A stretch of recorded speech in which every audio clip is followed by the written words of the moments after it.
Corona ही नहीं, typhoid और malaria के भी वार मुख्तलिफ शहरों में मरीज बढ़ने लगे। क्या मुख्तलिफ अक़साम के बुखार फैलने का कोरोना से ताल्लुक है?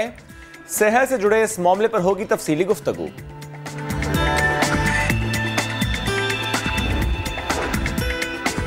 क्या ओ ब्लड ग्रुप वालों पर कोरोना असरअंदाज नहीं होता? डीएनए पर रिसर्च करने वाली बैनुल-अक़वामी कंपनी ने ओ ब्लड ग्रुप को कोरोना से महफूज करार दिया।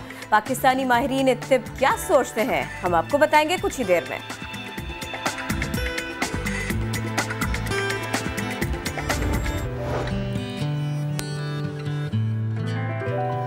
अस्सलामुअलैकुम एंड गुड मॉर्निंग। आप देख रहे हैं नया दिन। मैं हूं आपके साथ मोहम्मद शुएब और मैं हूं किरण आफ्ताब। आज हम कोरोना के ऊपर बात करेंगे, सेहत के ऊपर बात करेंगे। तेजी से पाकिस्तान में कोरोना पेशेंट्स बढ़ते चले जा रहे हैं, इसका तस्करा होगा। लेकिन कुछ नुमाया शख्सियात हैं, कुछ जाने माने नाम हैं, वो भी कोरोना का शिकार होते जा रहे हैं। उनको भी कोरोना जो है ना वो इफ़ेक्ट कर रहा है। अब इसी सब के ऊपर सबसे पहले बात कर लेते हैं।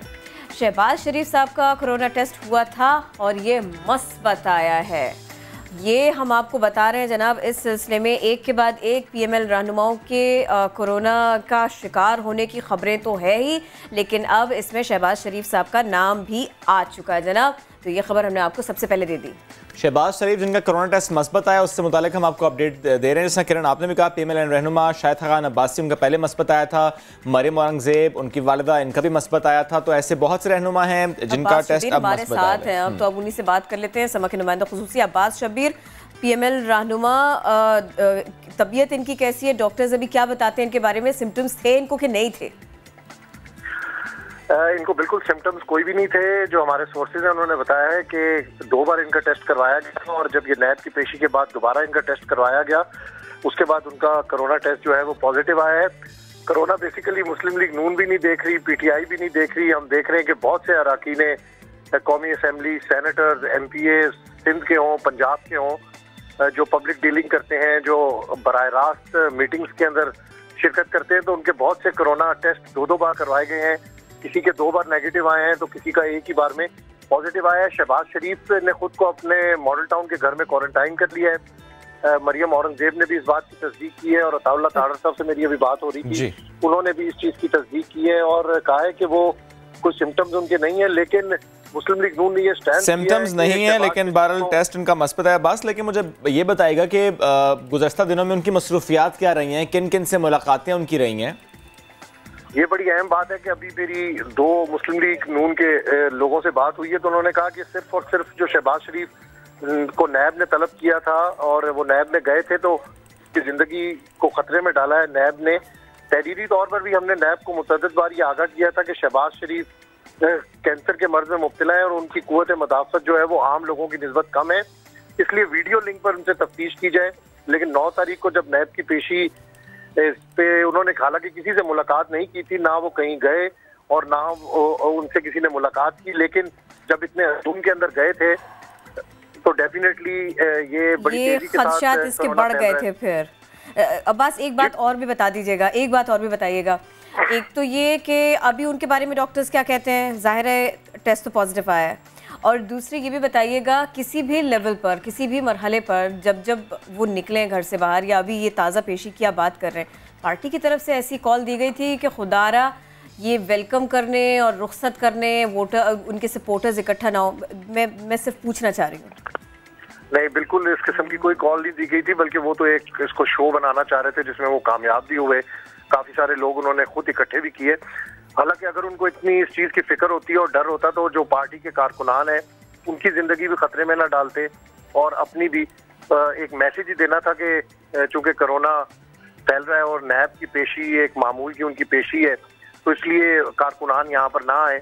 लेकिन उसके बावजूद हमने उस दिन वीडियो फुटेजेस के अंदर देखा कि कारकुनान शहबाज शरीफ के साथ साथ चल रहे थे। सोशल डिस्टेंसिंग का भी किसी किस्म का ख्याल नहीं था। एक बार दोहरा भी दीजिएगा, ये अपनी बात भी मुकम्मल कीजिएगा बात शब्बीर, और ये दोहरा भी दीजिएगा कि अभी तक पीएमएल रहनुमा कौन कौन है कि जिनका कोरोना टेस्ट पॉजिटिव आया है? जी बिल्कुल, शहबाज शरीफ का कोरोना टेस्ट जो है वो पॉजिटिव आया है।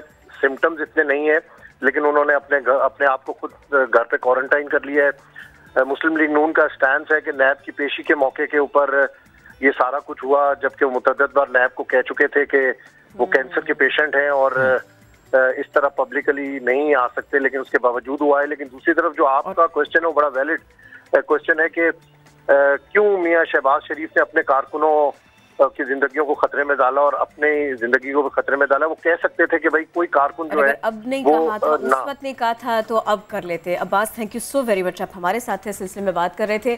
तो जैसे कि हमारे नाजरीन ये जान भी रहे हैं, देख भी रहे हैं, एक के बाद एक जो मुख्तलिफ सियासी कायदीन है जिनके ऊपर आप भरोसा भी करते हैं, चाहे उनका ताल्लुक अपोजिशन जमातों से हो, चाहे उनका ताल्लुक हुक्मरान जमात से हो, एक के बाद एक उनको भी कोरोना जो है ना वो अटैक कर रहा है, इफेक्ट कर रहा है। तो फिर अब तो मेरे ख्याल में ये वक्त है कि अब मुहतात रहना चाहिए। एग्जैक्टली हम बात कर रहे हैं जिस तरीके से कोरोना फैल रहा है और उसके साथ साथ बहुत सी पॉजिटिव न्यूज़ भी हमारे सामने आती है जिससे हमें एनर्जी मिलती है। जैसे कि जब हम सुनते आए कि जो बीमार है, जो उम्र रसीदा है, वो अगर कोरोना से मुतासर हो जाए तो उसमें अक्सरियत ऐसी है जिनकी खुदा न खास्ता डेथ हो जाती है। लेकिन एक खबर है हमारे पास बांग्लादेश से, 100 साल ये खातून, बुजुर्ग खातून, इन्होंने कोरोना को शिकस्त दी है। वो दिल के आर्जे में मुब्तला थीं, लेकिन अस्पताल में भी उन्होंने इससे मुकाबला किया, मुश्किल वक्त गुजारा और अब अच्छी खबर यह है कि वो सेहतयाब हुई, घर उन्हें मुंतकिल कर दिया गया है। मायूस होने से कुछ नहीं होता, घबराने डरने से कुछ नहीं होता। अगर आप मोहतात रहेंगे, अपना ख्याल रखेंगे, अपने आसपास के लोगों का ख्याल रखेंगे, ये हैंडशेक करना, हेलो हाय करना, बहुत सारी बातें करना थोड़ा डिस्टेंस के साथ करेंगे तो वाकई आप कोरोना को। और किरण एक और बात के स्पेशली क्योंकि बुजुर्ग खातून की हम बात करें तो जनरली पाकिस्तान में हमने ये देखा है कि लोग टेस्ट नहीं कराते, घबराते हैं और लोग ये सोचते हैं कि अच्छा अगर टेस्ट करा भी लिया तो इलाज तो है नहीं, but please don't do that. अगर कोई सिम्टम है, चाहे आप किसी भी एज ब्रैकेट में है, टेस्ट भी कराइए और जो रिक्वायर्ड उसके फिर आपको ट्रीटमेंट सिम्टोमेटिक ही सही लेकिन वो मिलेगा, आप ठीक होंगे, बजाय इसके कि आप ये सोच लें कि ट्रीटमेंट नहीं है और मैं घर पे क्वारंटीन या आइसोलेट कर लूँ तो उससे मामलात बिगड़ते हैं। ये एग्जांपल थी कि अगर 100 ईयर्स भी आपकी एज है तो आप ठीक हो सकते हैं क्योंकि टाइमली सब कुछ हुआ। अच्छा देखिए, हम ना कल भी ये कह रहे थे कि सिर्फ और सिर्फ यही नहीं है कि आप पॉजिटिव रहिए, ये भी है कि कुछ डिफरेंट आइडियाज भी सामने आते हैं। तो मैं आपको एक खबर देती हूँ जर्मनी से, जहाँ आर्ट के जो दीवाने उनके लिए मुनफरिद अंदाज अपनाया गया है। ड्राइव थ्रू आर्ट गैलरी इसे खोल दिया गया। जर्मनी के शहर कोलोन के इंटरनेशनल एयरपोर्ट के पार्किंग गैराज में आर्ट गैलरी खोली गई है। यहाँ 50 फनकारों ने अपने तैयार करदा 300 पेंटिंग्स और दीगर फन पारे यूं करके तो पेश कर दिए। अब गाड़ी में बैठे बैठे यहाँ से गुजरिए, आर्ट के इन शाहकारों को देखिए और आर्टिस्ट को सराहिए क्योंकि काम, इकदाम, आइडिया सब गजब है, बेहतरीन है। क्या बात है, मैं सफारी आर्ट गैलरी कह दूं। ये बड़े मजे का आइडिया था, बहुत अच्छा आइडिया था। एनीवेज बढ़ते हैं आगे। माहिरीन कोरोना से बचने के लिए घरों को जरासीम कुश महलूल और ब्लीच से धोने का मशवरा दे रहे हैं, लेकिन अमरीकी अवाम की जानिब से इन महलूल और ब्लीच का बेहद गलत इस्तेमाल किया जा रहा है और इस हवाले से सेंटर फॉर डिजीज़ कंट्रोल ने एक सर्वे किया है और इसके मुताबिक 39% अफराद ने कोरोना वायरस से बचने के लिए जो अद्वियात का इस्तेमाल किया, जो ब्लीच का इस्तेमाल किया, वो अपने जिस्म पर भी किया, उससे उनको नुकसान हुआ। और ब्लीच के महलूल से सब्जियां और फल धोकर भी इस्तेमाल की जा रही हैं, ये भी गलत है। सेंटर फॉर डिजीज़ कंट्रोल ने हिदायत की है कि जरासीम कुश और ब्लीच का गलत इस्तेमाल ना करें और इसे बच्चों की पहुंच से दूर रखें। ये तो हमने खबर आपको दी, लेकिन कामयाब हुई थी नहीं हो पाई। मैंने एक छोटी सी कोशिश की थी, मैं विद इन कुछ सेकंड्स आप लोगों को बताऊंगी कि मैं क्या कोशिश कर रही हूँ, हमारा पीसीआर क्या कोशिश कर रहा है। बहरहाल वो ड्राइव थ्रू वाली बात थी ना, वो एक अच्छा आइडिया था। जो इन्होंने बताया वो बहुत ज़रूरी है। अगर आप डिसइंफेक्ट करने के लिए किसी महलूल का, ब्लीच का, किसी भी तरह के सैनिटाइजर्स का इस्तेमाल कर रहे हैं तो वो थोड़ी सी एहतियात के साथ में करें, हौका नहीं करें, एहतियात करें। अच्छा मैं क्विकली एक खबर चीन से दे देती हूँ। चीन के सूबे हुनान में दरिया के ऊपर से गुजरती हुई ट्रांसमिशन लाइन्स की मुरम्मत के लिए 3 जाबाज चीनी कारकुन जा पहुंचे और फिर इन्होंने जनशा दरिया पर इन कारकुनों ने 400 मीटर की बुलंदी पर नस्ब पावर लाइन्स की मुरम्मत का काम 3 घंटों में मुकम्मल भी किया। आप देख सकते हैं ये बड़ा मुश्किल काम था, बहुत मुश्किल टास्क था।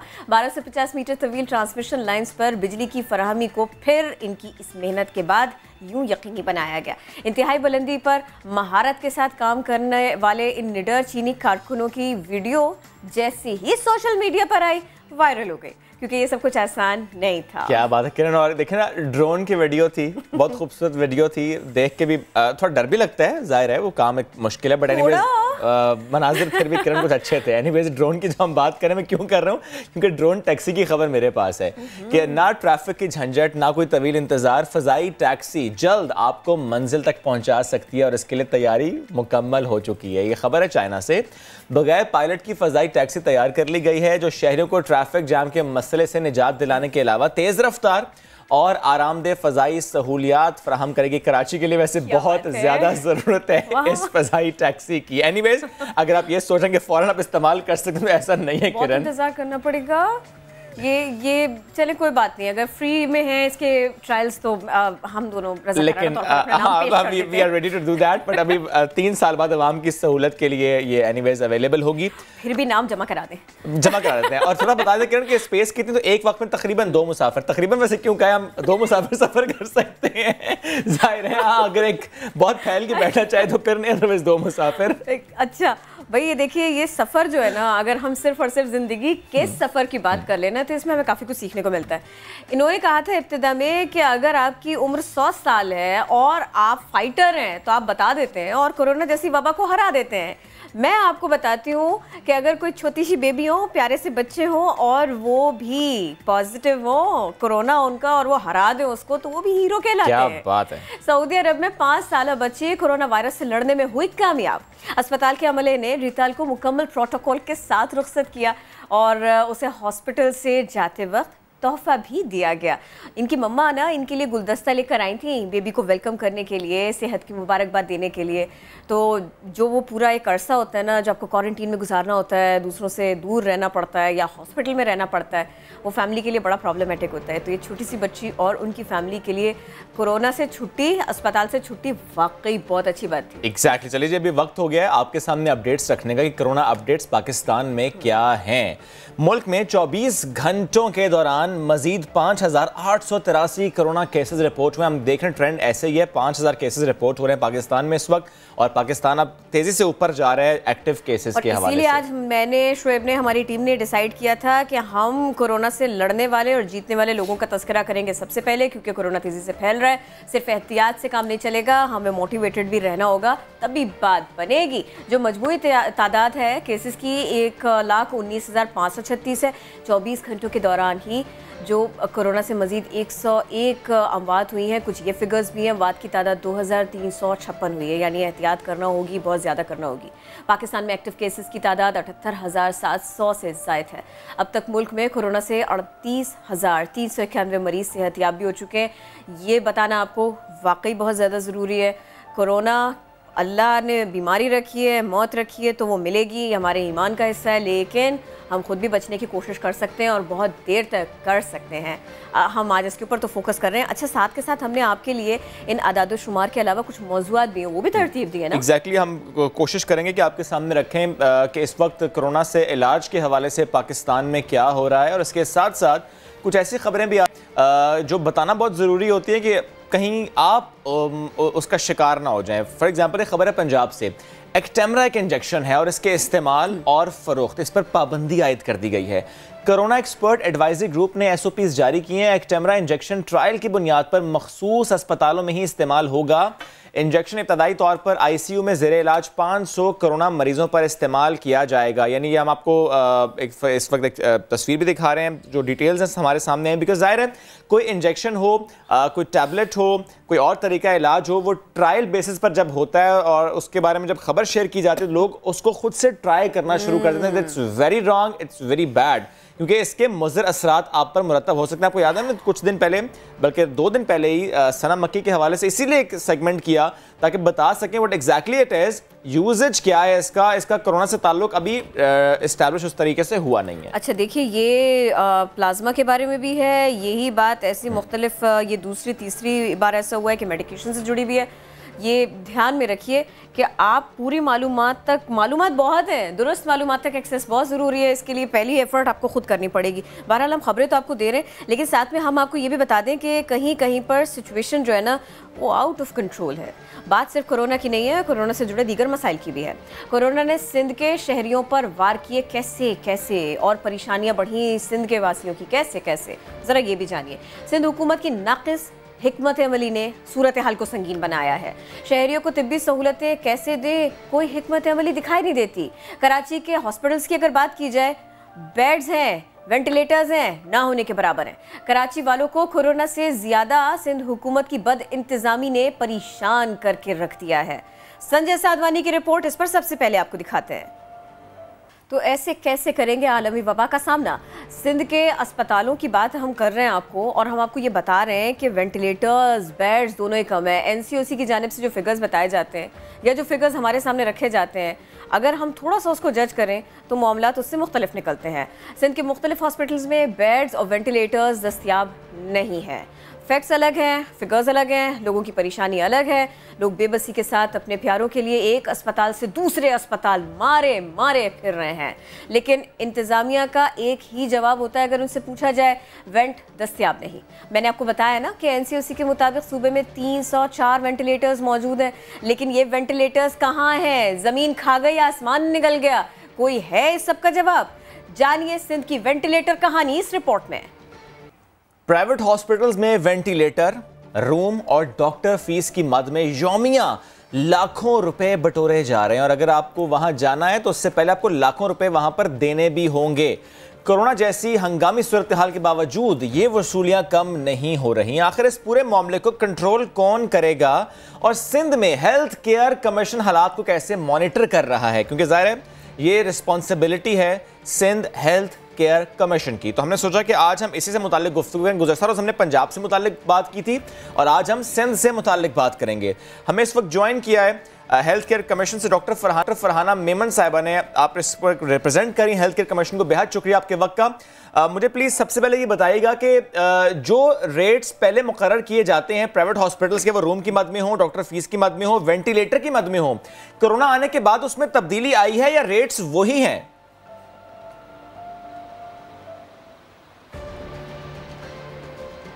अस्सलाम वालेकुम जी। सिंध हेल्थ केयर कमीशन क्योंकि रेगुलेटरी अथॉरिटी है तो पंजाब में तो खैर वो 8 साल से, लेकिन हमें अभी काम शुरू किए हुए 1 साल हुआ है। तो अभी हमने किसी की प्राइवेट सेक्टर की सिर्फ स्टैंडर्ड्स की इंस्पेक्शंस किए थे फॉर लाइसेंसिंग के लिए। रेट्स का काम हमने नहीं किया था, लेकिन क्योंकि सडनली ये एमरजेंसी आ गई है तो अब हम कोविड पे काम कर रहे हैं, और जो है वो रेट्स का जो है वो हमने बिल्कुल, अगर हम उसमें काम कर रहे हैं कि टेक्निकल के कितनी एक्सपेंस आता है, क्या खर्च आता है, तो बेसिकली ये वेंटिलेटर के रेट्स जो है मैंने जो ऑब्ज़र्व किया है और मेरे ड्यूरिंग इंस्पेक्शन जो मेरी टीम्स ने देखा है, तो ये कोरोना से पहले भी इतने ही थे। लेकिन अब क्योंकि लोगों एमरजेंसी में लोग जा रहे हैं, और जो बड़े हॉस्पिटल्स थे वहाँ पर जो एक्सपेंसिव हॉस्पिटल थे उस वक्त वहाँ पे सबकी एक्सेस नहीं होती थी, लेकिन अब जाहिर है जब कमी पड़ रही है तो काफी लोग ठीक है। डॉक्टर साहिबा, जो बात आपने अभी की कि वेंट के प्राइस वही है, आपको भी ऐसा लगता है? गुज़श्ता रोज़ पंजाब हेल्थ केयर कमीशन का मौक़िफ़ भी यही था कि वेंट की प्राइस वही है, वेंट के चार्जेस वही हैं, लेकिन रूम चार्जेस ये तो बहुत ज्यादा है। 1.5 लाख रुपए अगर लिया जा रहा है एक रूम का एक दिन का, तो ये तो मैं मान नहीं सकता और आप भी मान नहीं सकती कि किसी हॉस्पिटल में कोरोना से पहले ऐसा हो सकता है। जी बिल्कुल बिल्कुल नहीं। तो 1.5 लाख रुपए रूम चार्जेस तो कहीं पे भी नहीं है। 1.5 लाख नहीं है वो, इस तरह से एक नहीं 1.5 लाख रुपए तो अगर कहीं पे चार्जेस हैं। देखिए जी, हमारा तो हेल्पलाइन है और हमने पब्लिक नोटिस भी दिए हैं जिसमें हमने लोगों को लेटर्स भी लिखे हैं। हेल्पलाइन पे हमारा 24 आवर्स अवेलेबल है। आप अभी भी कॉल करेंगे तो वहाँ होंगी कि अगर 1.5 लाख रुपए नहीं है तो आगा खान कितने चार्ज कर रहे हैं? अभी शिकायत दोनों तरफ से हो सकती है। जी मैम, पहले बात मुकम्मल कर लें आप प्लीज़। देखिए मेरी बात सुने, आगा खान सिर्फ एक हॉस्पिटल तो नहीं है ना, शहर में बहुत सारे हॉस्पिटल्स अवेलेबल हैं और आगा खान का भी मुझे नहीं एग्जैक्ट पता क्योंकि मैंने उनसे बहुत कांटेक्ट किया है और मैंने उनसे मांगी है, लेकिन वो 20 बात से डिनाई कर रहे हैं कि हमारा 1.5 लाख रुपए चार्जेस सिर्फ रूम का नहीं है। अब इस पे फिर हम एक, क्योंकि अभी 2 दिन पहले ये बात हुई है तो हम इसको और डिटेल में एक्सप्लोर करेंगे, क्योंकि देखिए ये जो चार्जेस की बात है इसमें हमें फ़िक्स करने में टाइम लगेगा क्योंकि पूरी उनकी कॉस्ट कैलकुलेट होती है। और हॉस्पिटल लाइक आगा खान या कोई और हॉस्पिटल जो भी है उनके थोड़े एक्सपेंस ज़्यादा होते हैं तो वो उसमें वो ज़्यादा करते हैं क्योंकि वो क्वालिटी पे और इन चीज़ों पे ज़्यादा खर्च करते हैं। बेसिकली हमारा काम जो मेन है वो हमें स्टैंडर्ड, जो कि हमने सारे विजिट्स किए हैं, हाँ, स्टैंडर्ड्स चेक करना है कि सर्विसेज मिल रही हैं अच्छी या नहीं मिल रही। और अगर किसी को नहीं मिल रही, हम दोनों तरफ से ले रहे हैं शिकायतें, जो कि आपके तवज्जुह से मैं चैनल के तवज्जुह से ये लोगों को कहना चाह रही हूँ कि हमने जो अभी एक और पब्लिक नोटिस भी दिया था, जिसमें हमने ये भी लिखा था कि अगर जो मुलाजमीन वहाँ काम कर रहे हैं या जो डॉक्टर्स या पैरामेडिक्स काम कर रहे हैं, इवन अगर प्राइवेट सेक्टर में उनको निकाला जा रहा है नौकरियों से या उनकी तनख्वाहें काटी जा रही हैं या उनको PPE जो पर्सनल प्रोटेक्शन इक्विपमेंट्स हैं वो नहीं दिए जा रहे, तो वो भी हमें हेल्पलाइन पे शिकायत करें। और अगर किसी के साथ ये हो रहा है कि कोई किसी के साथ ज़्यादा पैसे लिए जा रहे हैं कहीं पर, या किसी को रिफ्यूज़ किया जा रहा है, इवन रिफ्यूज़ अगर किया जा रहा है तो वो भी हमें हेल्पलाइन पे शिकायत करें। अभी पिछले ही दिनों ये कोर्ट में इन 10 हॉस्पिटल्स पे केस था, जो वहाँ पे मैं कह कर आई हूँ जज साहब को। जी जी दोबारा पूछेगा। हेलो जी मैम, मैं आपसे ये पूछना चाह रही हूँ कि एक तरफ तो ये तो आप बहुत अच्छा बता रही हैं कि हेल्पलाइन मौजूद है, तो वो हॉस्पिटल्स के स्टाफ के लिए भी है और वो एक आम आदमी के लिए भी है। हाँ। अब ये बताइए कि आप लोगों ने अभी काम के अलावा हमारा ऑफिस भी है जी। अच्छा, ऑफिस तो बंद है आपका? हमारे रिपोर्टर गए थे मुदस्सिर, ऑफिस तो बंद था और जिस नंबर पे कॉल की वहां पर आ गया कि ये नंबर किसी के, ये नंबर इस वक्त जी लेकिन आप बिल्कुल आप ठीक कह रहे हैं। अच्छा मेरी बात, अगर आप मेरी बात सुनेंगे तो आपको, अगर हमारा जो FTC का ऑफिस था उसका सेंट्रली एयर कंडीशन ऑफ था और पूरा रमज़ान वहाँ हमने गर्मी में बैठ के काम किया है।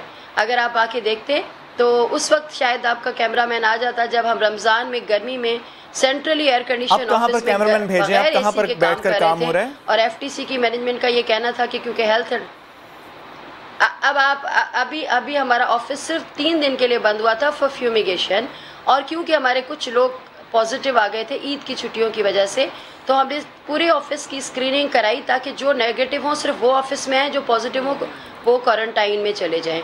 तो अब फ्राइडे कल आप आ जाएं और आके देख लें। और अगर आप, मैं बहुत खुश होती कि अगर आप आके देखते कि जब हम गर्मी में रोज़ों में हम गर्मी में बगैर एयर कंडीशन के वहाँ काम कर रहे थे। और दूसरी बात यह कि हमारे ज़्यादातर लोग फील्ड में होते हैं, पूरे सिंध में फील्ड में होते हैं लोग ज़्यादा, ऑफिस में कम लोग होते हैं। अभी भी कल भी मेरा मेरी एक टीम उमरकोट में थी, मिठी में, और जो है ना कुछ लोग मेरे हैदराबाद में, कुछ लाड़काना में, कुछ सक्खर में, कुछ कराची में।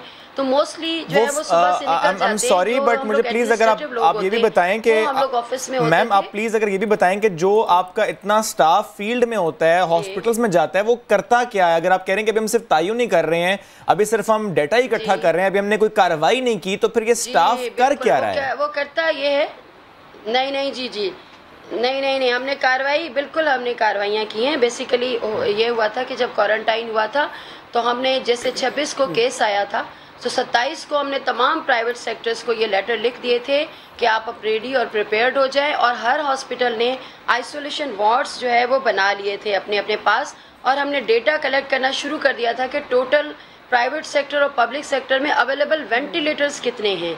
तो ये हमारा इनिशिएट हमने ऐसे किया था। उसके बाद हमने जहाँ से रिक्वेस्ट आ रही थी, इनिशियली आपको पता है कि प्राइवेट सेक्टर में कोविड के पेशेंट नहीं लिए जा रहे थे, लेकिन हमने उनको प्रिपेयर किया। हमने कहा कि नहीं, आप अपना कुछ हिस्सा डेडिकेट करें, और हमने वेंटिलेटर्स पूछे कि किस, वो हमारा सारा डेटा हम प्रोवाइड करते रहते हैं और डेली। और अब जब जो हमें गवर्नमेंट की तरफ से जो हॉस्पिटल्स के साथ कोविड हो रहा है, हम उनके पूरी स्टैंडर्ड्स की एक चेकलिस्ट है हमारे पास। अच्छा, अब जरा आम आदमी को समझाइए। और लेबोरेटरीज के जहाँ टेस्ट की सहूलत है वो भी मेरे पास ही रिक्वेस्ट आती है। सही जी ये जरा सा आम आदमी को ये समझाइए। एक तो ये कि आप लोगों के पास में, जैसे आपने हेल्पलाइन का भी कहा, अभी आपने हेल्पलाइन का भी कहा ना, तो ये बताइए कि आप लोग काम किस तरह, आपके पास में शिकायत आई, चाहे वो हॉस्पिटल के अंदर से आई हो, चाहे आम लोगों ने आपसे शिकायत की हो, तो ये बताइए उसके आगे फिर आप लोग करते क्या है? एक कॉल आपके पास आ गई, शिकायत आपके पास आ गई जी, अब वो हमारा, जी बिल्कुल ये शिकायत कोई कोरोना की वजह से नहीं है, सिंध हेल्थ केयर कमीशन के डिपार्टमेंट से, इसमें एक लाइसेंसिंग डिपार्टमेंट है जो कि स्टैंडर्ड्स और ये चेक करता है, एक ट्रेनिंग का है। और इस क्वारंटाइन के पीरियड में हम लोगों ने जो है वो 896 जो वर्कर्स हैं उनको ऑनलाइन ट्रेनिंग भी दी है। इसी तरह जो हमारा कंप्लेंट डायरेक्टरेट है वो अब से नहीं है, वो शुरू से काम कर रहा है। लेकिन अब मामला कुछ मुख्तलिफ है मैम, है कि या तो आप हमें ये तो एक प्रोसीजर है, पोर्टल के थ्रू भेजें, सिटीजन पोर्टल के थ्रू भेजें। अच्छा, मुझे शिकायत आती है तो फिर हम उस पे टीम बनाते हैं, नहीं, मुझे अब बता दें, अब बता दें। पूरी बात सुने, उसके 3 तरीके। अच्छा। या तो आप हेल्पलाइन पे भेजें, या सिटीजन पोर्टल पे, या फिर हमारे ऑफिस पे आके एक राइटिंग, हमारा कंप्लेंट फॉर्म है, कंप्लेंट फॉर्म पे। लेकिन अगर कोई नहीं आ सकता लॉकडाउन की वजह से, कंप्लेंट फॉर्म नहीं फिल कर सकता, तो वो हमें कॉल करके शिकायत करता है। मैं यही पूछना चाह रहा हूँ, फॉर एग्जांपल अगर मैं एक हॉस्पिटल जाता हूँ और मुझे वहाँ बेड नहीं मिलता, मुझे वहाँ कोई फैसिलिटीज नहीं मिलती, मैं परेशान होता हूँ, मैं दरबदर जाता हूँ, मुझे किसी हॉस्पिटल में स्पेस नहीं मिलती, कैसे? मैं आपको पर्सनल नंबर पर कॉल तो नहीं करूंगा, तरीकेकार क्या है? आप हमें कॉल करें, हाँ। What is the number two dial? Call आप अगर नहीं करेंगे तो फिर आपको हमारे ऑफिस आके एक कंप्लेंट का फॉर्म है, कंप्लेंट जी नंबर मैं आपको बता रही हूँ 080007422।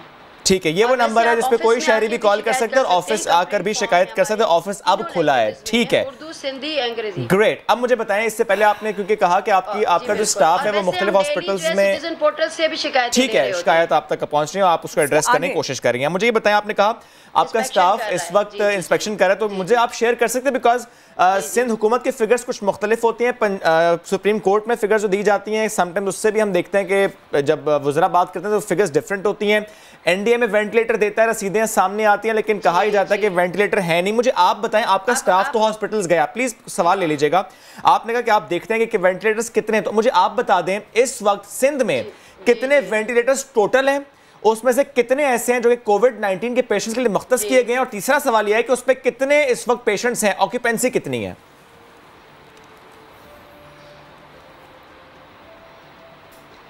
ऑक्यूपेंसी तो मुझे फिर डेटा देखना पड़ेगा, लेकिन वेंटिलेटर पे कम है।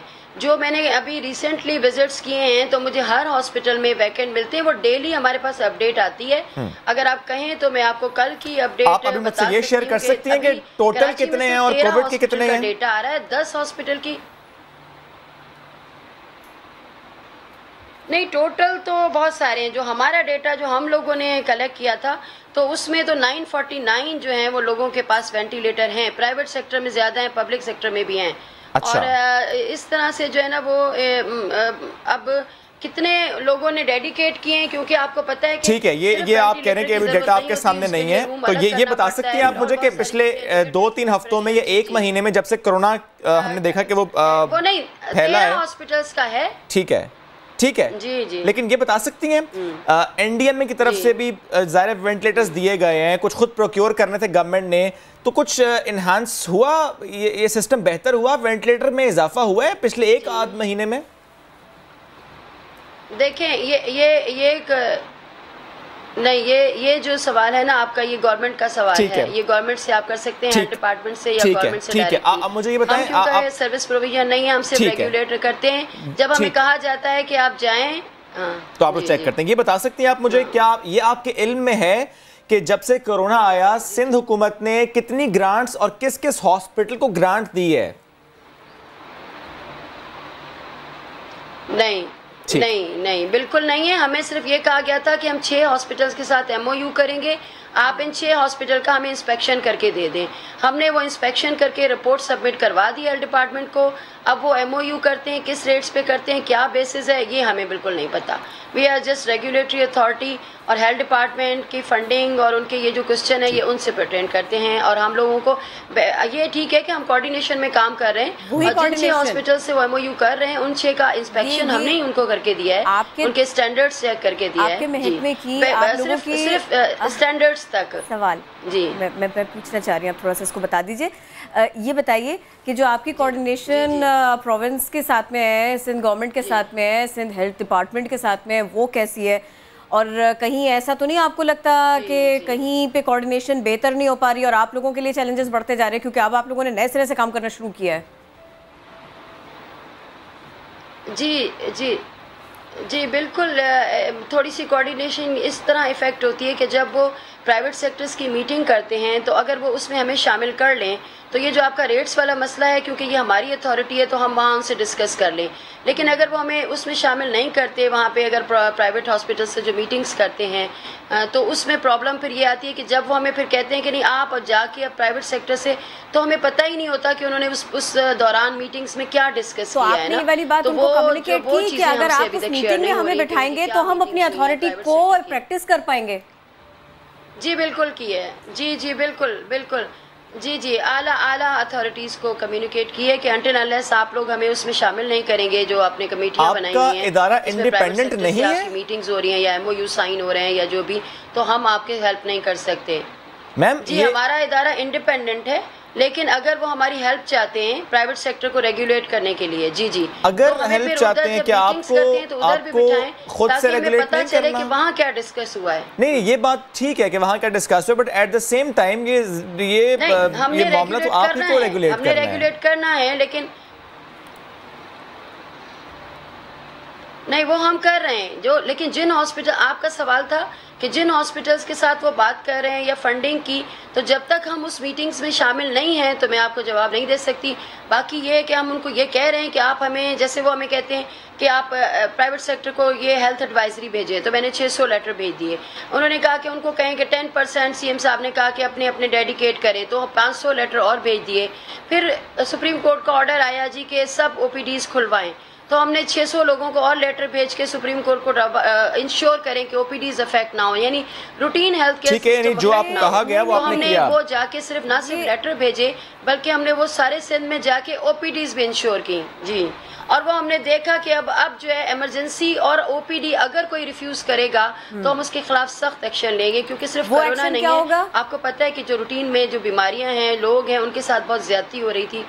वो एक्शन क्या होगा? जी हमने एक्शन लिया है और अब माशाल्लाह सबकी ओपीडीज और इमरजेंसी खुली है। ठीक है। इवन देन अगर कोई शिकायत होगी तो आप उस पे फौरन एक्शन लेंगे। हमारे पास 2 किस्म के होते हैं, एक उन पे हम फाइन कर सकते हैं और एक सील कर सकते हैं। अल्टीमेटली आपने फैसिलिटेट करना है आपको, ठीक है, कर रहे हैं कि प्रॉपर एसओपीज फॉलो करके। ठीक है, एक और सवाल लीजिएगा प्लीज, मुझे जो आपकी बात से मैं अखज़ कर पाया कि प्रॉपर एसओपीज के साथ, ठीक है, एसओपीज फॉलो चीजें चलें। ठीक है, अब मुझे बताइएगा कि आपकी बात से मुझे ये लगा कि आप ये कहना चाह रही हैं कि जो मीटिंग्स हो रही हैं, जो मामलात तय होते हैं, वो सिंध हुकूमत खुद कर लेती है, काम आपका है, कर सिंध हुकूमत रही है। क्या मैं इसको ये समझूं कि सिंध हुकूमत अपने इख्तियारात का गलत इस्तेमाल कर रही है, जो काम आपके इदारे ने करना है वो खुद कर रहे हैं? नहीं, अच्छा, काम उन्हीं का है।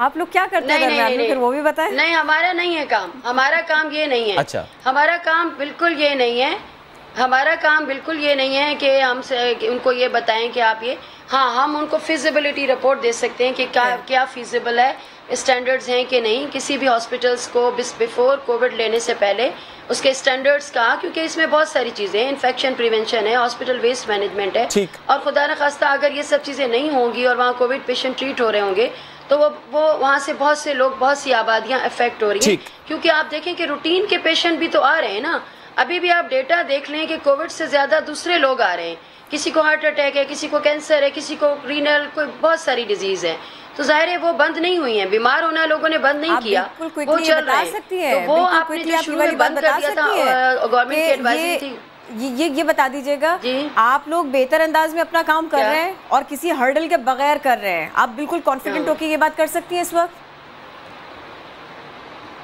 जी बिल्कुल बिल्कुल बिल्कुल। देखिए जी, जहाँ तक प्राइवेट सेक्टर का ताल्लुक है तो हम बिल्कुल कर रहे हैं, और पब्लिक सेक्टर में अभी तक हम सिर्फ सिविल हॉस्पिटल और जेपीएमसी को विजिट कर सकें। अब मैं गवर्नमेंट जो दूसरे अगर हॉस्पिटल्स में शुरू करेगी, और बाकी जो हमारे लाड़काना का है, सखर का है, उनको भी हम विजिट कर चुके हैं, लेकिन जो प्राइवेट सेक्टर है उसको तो हम टोटली रेगुलेट कर रहे हैं और टोटली हम अपना काम वहाँ 100% कंप्लायंस है। कितना क्विकली जिन रिफॉर्म्स को आप लाना चाह रहे हैं या जो चीज़ें आप बेहतर बनाना चाह रहे हैं वो कर पाएंगे, पहली बात। दूसरी बात ये कि जो एक कराची का रुख कर रहा है ना, या जो कराची में रह रहा है, वो हॉस्पिटल जा रहा है, वो बाकायदा परेशान है, वो घन चक्कर बना हुआ है, ये आपको भी पता है, ये मुझे भी पता है, सबको पता है। तो ये बताइए, कोरोना नो कोरोना, हम इस परेशानी से बाहर आ पाएंगे? जी देखिए जी, हमने हर तरीके से फैसिलिटेट करने की कोशिश की है, नंबर से, वेबसाइट पे हम डेली अपडेट करते हैं। आप अभी हमारी वेबसाइट खोलें, उसमें डेली अपडेट का वेंटिलेटर का डेटा भी लिखा होता है कि किस हॉस्पिटल में कितने वेंटिलेटर, जो 13 कराची के हॉस्पिटल है उसमें कितने वेंटिलेटर्स इस वक्त अवेलेबल हैं। तो अब अभी नंबर भी है, अगर लोगों में ये थोड़ी सी आगाही आ जाए कि कहाँ हमने कांटेक्ट करना है, और ये गवर्नमेंट के जो कम्युनिकेशन या जो टीवी पे जो चल रहे हैं मैसेजेस, उसमें ये चीज बिल्कुल आनी चाहिए। बात तो आगाही से आगे भी है ना, बात करूंगी कि मैं बैठ के बताऊं, आपसे सवाल करूं, मैं बार-बार डेली आना चाहिए, डेली बताती रहे, और फिर उसके बाद जब मैं हॉस्पिटल जाऊं तो हकायक बिल्कुल मुख्तलिफ मिले, परेशानियां वैसी की वैसी मिले। मसला मसला इस वक्त ये नहीं नहीं नहीं नहीं किरण, मैं ये नहीं कह रही, नहीं मैं किरण ये नहीं कह रही कि एक सिस्टम होना चाहिए किसी भी तरीके से, कि पता चलना चाहिए कि जैसे हमें मेरे पास डेटा आता है कि आज हॉस्पिटल में इतने बेड खाली हैं, इतने वेंटिलेटर खाली हैं, ये आवाम तक पहुंचाने का कोई जरिया होना चाहिए। ठीक है, एक ऐसा प्लेटफॉर्म होना चाहिए ताकि लोगों को मालूम हो कि उन्होंने कहाँ जाना है, वो उस वक्त परेशान ना, वो उस वक्त ना ढूंढें। ठीक है, एक आखिरी सवाल ले लीजिएगा। ठीक है, अपडेट उनके पास होनी चाहिए। एक लास्ट क्वेश्चन लीजिएगा प्लीज। रोज हमें ये नहीं बताना चाहिए कि आज इतने केसेस हैं। ठीक, ये तो बताना ही है, रोज कितने केसेस हैं ये तो बताना ही होता है, अपडेट तो करनी ही होती है। मुझे ये बताइएगा कि आपको क्या लगता है? नहीं, लेकिन रोज हमें ये भी बताना चाहिए कि कितने वेंटिलेटर्स खाली हैं। ठीक, वो तो आपकी बात दुरुस्त है। आखिरी सवाल लीजिएगा, सिंध हेल्थ केयर कमीशन क्या समझता है मैक्सिमम क्या चार्ज कर सकता है एक private hospital in terms of room, ventilator and doctor fee? Maximum देखिए जी, ये कैटेगरी वाइज हॉस्पिटल्स हैं और हर कैटेगरी के अपने चार्जेस हैं, तो ये आप कितना अलाउ करेंगी? सिंध हेल्थ केयर कमीशन कितना अलाउ कर सकता है? पंजाब का मौक़िफ़ था 50,000 का पंजाब का मौक़िफ़। एक रूम का तो जी मिनिमम देखिए, मिनिमम एक रूम का 5,000 भी है, 5,000 मिनिमम चार्जेस भी हैं, और वेंट के जो है वो 25 से 30 बल्कि 15,000 पे भी हैं कहीं। मैक्सिमम जी बिलो 50 हो, 40 से अबव ना हो, 35 40 से अबव ना हो, इंक्लूड वेंटिलेटर से ज्यादा ना हो। बिल्कुल, इस वक्त जो इमरजेंसी की सिचुएशन है तो सब्सिडाइज करना चाहिए हॉस्पिटल्स को, क्योंकि रूटीन और में अगर ये 50 के अंदर नहीं मिलता तो फिर आपको फोन करें, आम आदमी आपको फोन करें अगर उसको इससे ऊपर पैसे देने पड़ रहे हो तो। बिल्कुल करें जी, जबरदस्त। ठीक है जी, कोई भी किसी हॉस्पिटल में जाए और वहां पर अगर लाखों रुपए चार्ज किए जा रहे हो तो सिंध हेल्थ केयर कमीशन पे रुजू किया जा सकता है। आपने कहा कि 40,000 होना चाहिए room plus ventilator in Sindh in every hospital, इससे ज्यादा चार्ज नहीं करना चाहिए। एक जुमले में बता दीजिएगा, अगर कोई हॉस्पिटल ये कहे कि पेशेंट जब लेकर आए 2-2.5 लाख रुपए पहले साथ लेकर आए, उस पर भी आप कुछ करेंगे कि वो भी गलत है, अनएथिकल है? जी जी जी, बिल्कुल बिल्कुल। अच्छा, ये जो आप बात कर रहे हैं ना, ये सब हॉस्पिटल्स में नहीं है, ये 2 या 3 हॉस्पिटल्स ऐसे हैं। देखें, वो हॉस्पिटल्स जो अफोर्ड नहीं कर सकता वो लोग वहाँ जाते भी नहीं है। नहीं, वो बात एक और, लेकिन क्या Sindh health care commission allow करता है इस बात को? लेकिन मैं कभी खुद इन हॉस्पिटल्स में नहीं गई। हाँ, thank you so very much. मैं अब ये बात लंबी हो जाएगी, चलिए किसी और दिन से। हेल्थ जो है वो बिजनेस हो, मैं फिर दावत दूंगी आपको, बिजनेस हो, बहुत सारे सवाल बाकी हैं, सवाल अभी बाकी है, मैं फिर दावत दूंगी। डॉक्टर फरहाना मेमन हमारे साथ थी जनाब, तो सिंध में क्या कुछ हो रहा है उसको चेक कैसे करेंगे, और साथ में उन्होंने ये भी बता दिया 50,000 से ऊपर अगर वेंटिलेटर और बेड मिलाकर कोई आपसे तलब कर रहा है कोई भी हॉस्पिटल, तो नंबर्स आपके सामने, प्लीज़ उनको ज़रूर आप बताइए। देखते हैं कि वो क्या करती हैं, देखते हैं आपकी शिकायत के ऊपर कब एक्शन लिया जाता है और किस हद तक कुछ लिया जा सकता है। बहरहाल एक और हमारे मोअज़्ज़ज़ मेहमान, उनको हमने दावत दी बड़े अहम मौजू पर। University of health sciences Lahore ने कोरोना वायरस के खिलाफ प्लाज्मा थेरेपी के बाद IgG तरीक़ा इलाज भी शुरू कर दिया। तिब्बी माहिरीन कहते हैं कि कोरोना का जो फैलाव है ना, अगर इसे रोकना है तो 15 दिन का सख्त कर्फ्यू लगाना होगा। सिगरेट नोश बेफिक्र ना हो जाएं, उन्हें कोरोना हो सकता है, इसके खतरात ज़्यादा हैं। वाइस चांसलर डॉक्टर जावेद अकरम ने बताया कि उनका पैसिव इम्यूनाइजेशन ग्रुप इंसानी खिदमत के जज्बे के तहत कोरोना का इलाज दरियाफ्त कर रहा है। इस सिलसिले में पहले मरीज पर IgG तरीक़ा आजमाया गया। तो ये है वो खबर कि जिसके ऊपर आज हम बात करेंगे, लाजमी करेंगे। हमें डॉक्टर ताहिर शमसी साहब ने ज्वाइन किया है। ज़ाहिर उन्होंने तजवीज़ किया था पैसिव इम्यूनाइजेशन, और उसके बाद जब पहला मरीज सेहतयाब हुआ जो कि वेंटिलेटर पर था, सिंध में था, वो भी खबर आपने हमारे सामने रखी डॉक्टर साहब कि वो ठीक हुआ, घर चला गया, जो कि हमें सुनकर बहुत अच्छा लगा था कि वेंटिलेटर से मरीज बाहिफाजत वापस अपने घर को गया था, ठीक हो गए। बेहद शुक्रिया, वक्त निकाला आपने। थोड़ा सा आसान करके आज दोबारा समझाइएगा हमें, IgG तरीका इलाज क्या है? क्योंकि ज़रा पैसिव इम्यूनाइजेशन से मुतालिक हम बात करते आए, प्लाज्मा थेरेपी से मुतालिक बात करते आए, IgG अब स्टार्ट हुआ तरीका इलाज क्या है ये? बिस्मिल्लाहिर्रहमानिर्रहीम। देखिए, जो हम प्लाज्मा निकालते हैं पैसिव इम्यूनाइजेशन के लिए, तो पैसिव इम्यूनाइजेशन में जो प्लाज्मा के अंदर जो मौजूद एंटीबॉडीज़ होती हैं वो IgG एंटीबॉडीज़ होती हैं। ठीक। और अगर सिर्फ उन IgG एंटीबॉडी को प्लाज्मा से अलहदा कर लिया जाए और फिर 400-500 ml प्लाज्मा के बजाय सिर्फ 5 cc या 10 cc इंजेक्शन की सूरत में ये IgG मुंतकिल कर दिया जाए तो ये भी पैसिव इम्यूनाइजेशन की एक किस्म है। ओके। और ख़ास तौर पे ये उन लोगों में ज़्यादा सूदमंद साबित हो सकती है कि जो क्रिटिकली सिक हैं और उनको बहुत सारा और उनका गुर्दे का फंक्शन मुतासर हो चुका है और उनको 400-500 ml देने से उनके जिस्म के ऊपर मुज़र असरात, फेफड़ों के ऊपर मुज़र असरात आ सकते हैं। तो उनके लिए ये एक इफ़ेक्टिव तरीक़ा इलाज साबित हो सकता है। अल्हम्दुलिल्लाह पाकिस्तान इस मरहले को भी क्रॉस कर लिया और जैसे कि आपने अभी बताया कि university of health sciences Lahore में गुजरी हुई कल पहला मरीज़ उनके मुताबिक उसको IgG का इंजेक्शन लगा दिया गया है। तो ये एक बहुत अच्छी हौसला अफजा खबर है। अल्लाह करे कि इसके नताइज भी ऐसे ही बरामद हों जैसे कि हम प्लाज्मा के ज़रिए इलाज करने में रिपोर्ट करते आए हैं आपके प्रोग्राम के भी तवस्सुत से, और हुकूमत पाकिस्तान को भी बताया जा चुका है कि क्या उसके अच्छे असरात हमें मिल रहे हैं। अब ये इसके ऊपर अब बात कर लेते हैं क्योंकि इससे पहले किसी को अंदाज़ा भी नहीं था, लेकिन अब सामने आ रहा है कि जी पैसिव इम्यूनाइजेशन एक खामोश हिफाजत है। कोरोना के खिलाफ जंग में पैसिव इम्यूनाइजेशन ज़िंदगियां बचाने के लिए एक सहारा बनकर उभरा है। मुल्क में कोरोना के खिलाफ लड़ने के लिए इस तरीक़े इलाज पर काम हो रहा है। कितना ज़्यादा अब तक जो पैसिव इम्यूनाइजेशन है या प्लाज्मा थेरेपी के ज़रिए जो लोग सेहत याब हो चुके हैं उनके बारे में क्लिनिकल ट्रायल्स। डॉक्टर साहब, अब इस सब के ऊपर हमें आज जो है ना वो अब आप थोड़ा सा नए सिरे से ब्रीफ कीजिएगा। कोरोना के जो मरीज़ हैं उनको वेंटिलेटर पर जाने से बचाया जा सकता है ये कहा जा रहा है, लेकिन इसको समझना नए सिरे से बहुत ज़रूरी है। सर आप हमें बताएंगे अब तक कितने अफराद हैं कि जो इसके ज़रिए सेहत याब हो चुके हैं? प्लीज़। जी जनाब, देखिए जी ये क्लिनिकल ट्रायल की हमें 29 अप्रैल को 9 अप्रैल को हमें परमिशन मिली। Drug regulatory authority of Pakistan ने अप्रूवल दे दी। उसके बाद 29 अप्रैल को यानी 3 हफ्ते हमें और सब्र के साथ गुजारने पड़े शुरू करने से पहले, और हुकूमत सिंध ने हमें सिंध में इस ट्रायल को स्टार्ट करने का इजाज़त दे दी। अब तकरीबन 1.5 महीना हो गया है इसको करते करते। इस क्लिनिकल ट्रायल में हमें तकरीबन 350 लोगों को शामिल करना है और उसमें से अब हम शायद 1 हफ्ते की दूरी पे हैं कि ये जो नंबर हैं ये पूरे हो जाएंगे। तो इंटरिम रिपोर्ट्स हम सबमिट करते रहे हैं हुकूमत को, उसकी सेफ्टी के मुतालिक केस को देने से किसी को नुकसान नहीं पहुंचा।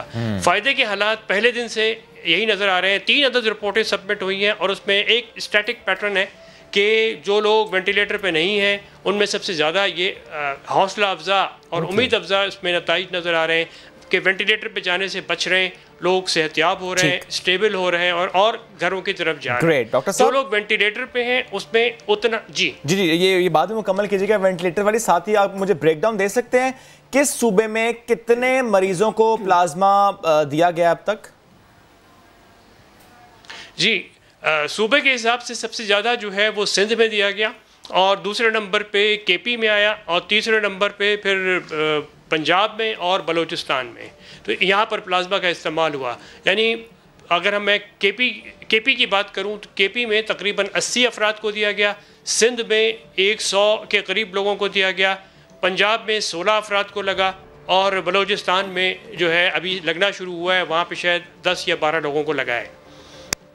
पंजाब में मसाइल हैं क्योंकि डॉक्टर यास्मीन राशिद ने हमसे गुफ्तगू करते हुए कहा था कि इतने पॉजिटिव रिजल्ट्स या इतनी पॉजिटिव फिगर्स नहीं है, that's why she was not sharing the figure with us. तो आपको भी लगता है कोई मसाइल है लॉजिस्टिक के सही, कोई और सही, डोनेशन का सही कोई मसला है जो पंजाब तीसरे नंबर पे है पॉपुलेशन में सबसे ज्यादा जी, और रिकवर लोगों की तादाद भी सबसे ज्यादा है वहाँ पे। फिर क्या मसला? अच्छा, वहाँ पर क्या हुआ है कि हाँ, मसला ये है कि ये सबसे पहले रिस्पॉन्ड किया पंजाब ने इस क्लिनिकल ट्रायल में शामिल होने के लिए, लेकिन वो जो कमेटी बनाई गई वो कमेटी ही की हद तक रही, 2-3 मीटिंग करके उसके बाद जो ऑन द ग्राउंड जो प्लाज्मा कलेक्शन की फैसिलिटीज़ बनानी थी वो समहाउ वहाँ पर इम्प्लीमेंट नहीं हो सकी।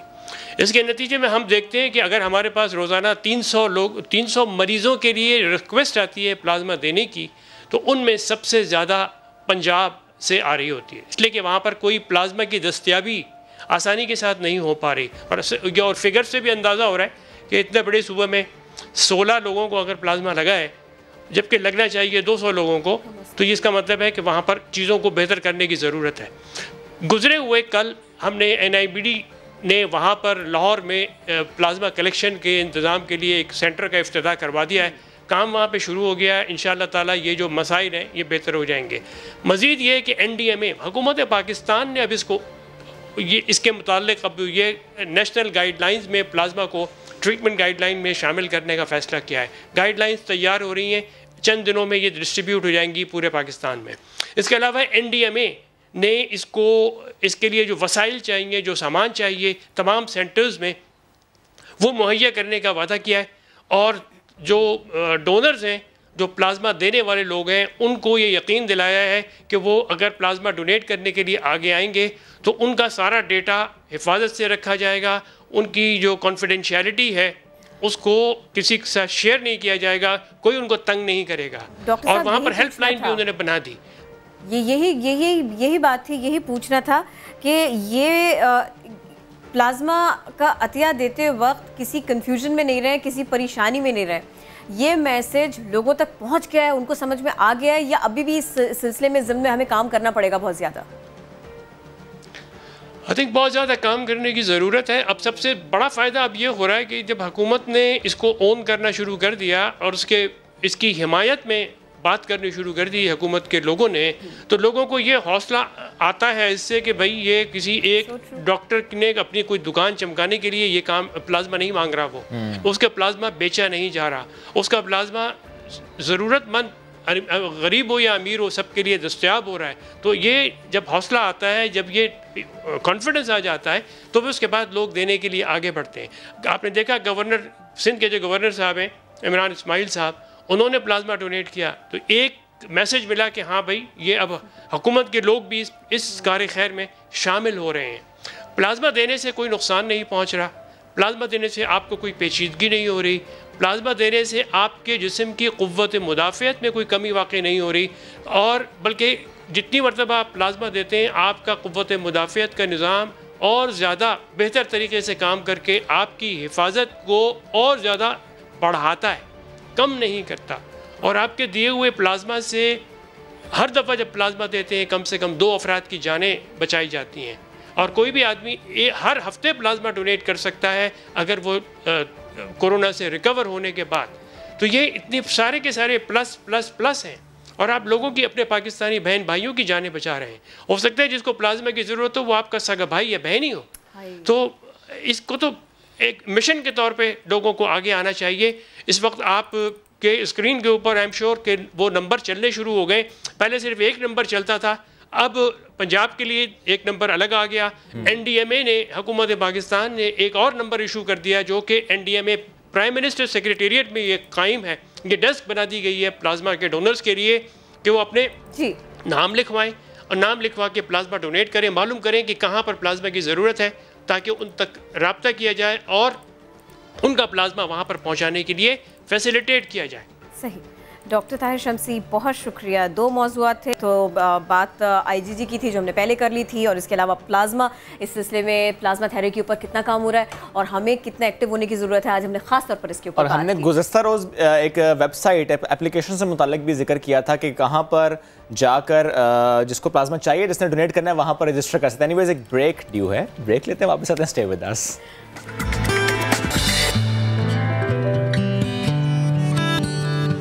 Welcome back after the break. आपको बताएं कि भारतीय वज़ीर दाखिला अमित शाह ने बयान दिया था और भारतीय वज़ीर-ए-आज़म से मुताल्लिक दिया था कि वो पाकिस्तान में सर्जिकल स्ट्राइक की इजाज़त दे चुके हैं, और इस पर पाकिस्तान का भरपूर रद्द-ए-अमल आया था। आपको याद है शाह महमूद कुरैशी वज़ीर ख़ारजा, उन्होंने कहा था कि पाकिस्तान इसका भरपूर जवाब देगा और हमारे पास कैपेसिटी है, कैपेबिलिटी है टू रिस्पॉन्ड। हाँ जी, हर बार चाय पेश नहीं की जाएगी, और वैसे तो बिल्कुल नहीं पेश की जाएगी जो एक बार हमने कर दिया।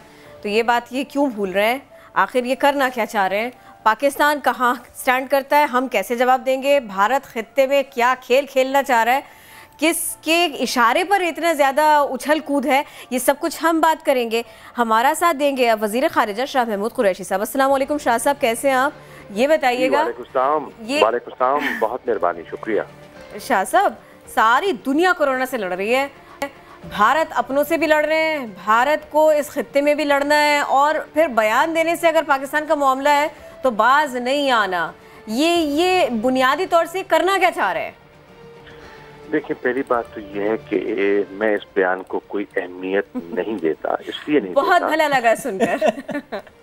मैं इसलिए नहीं देता कि पाकिस्तान का मौक़िफ़ बड़ा वाज़ेह है। नंबर एक, हम खित्ते में अमन चाहते हैं, हम इस्तेहकाम चाहते हैं, हम जंगजू नहीं हैं, हम जंग नहीं चाहते।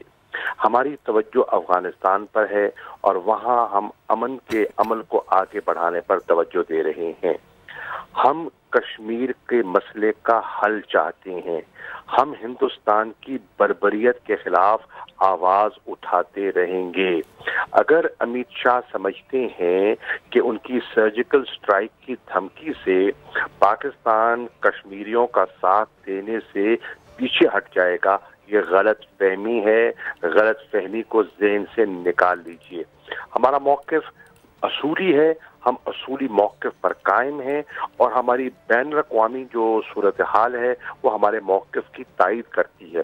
सिक्योरिटी काउंसिल की करारदादें, OIC की करारदादें हमारे मौक़िफ़ को तक़वियत देती हैं। नंबर एक, अगर हिंदुस्तान ने कोई हमाकत की, मुंह तोड़ जवाब देंगे, बिल फॉर जवाब देंगे, सोचेंगे नहीं, सोच चुके हैं। सोचेंगे नहीं क्या करना है, सोच चुके हैं कब करना है, कहाँ करना है। तो ये तो उनकी गलतफहमी दूर हो जाए। नंबर दो, मुझे ये अमित शाह, मुझे नरेंद्र मोदी साहब ये बताएं कि जरा लद्दाख की तरफ तो तवज्जो दें, क्या हो रहा है। हिंदुस्तान का मीडिया खामोश क्यों है? पूरा वहां दुनिया कह रही है आपने अपना एरिया सरेंडर कर दिया, चीन आपके इलाके में दाखिल हो गया, जो कि मुतनाज़ा इलाका है और जिसपे आपने शरारत की।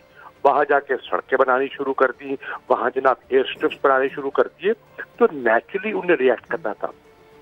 वहां आपने हमारी इत्तलात के मुताबिक नई कुमक भी भेजी है। सवाल ये है, हम तो अपना दिफा इंशाअल्लाह अल्लाह ने किया, अगर वक्त आया तो कर लेंगे। आप मुझे ये बताइए, वहां तो जारियत हो चुकी, वहां सर्जिकल स्ट्राइक क्या है?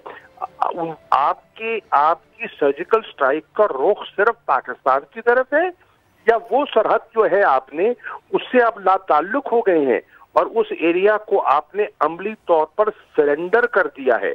मुझे ये बता दें। एक दूसरा, आपने कहा ये क्यों कर रहे हैं? मोहतरमा, बहुत वाज़ेह है वो क्यों कर रहे हैं। हिंदुस्तान माशी तौर पर पिट चुका है और ये मैं लफाजी की बात नहीं कर रहा।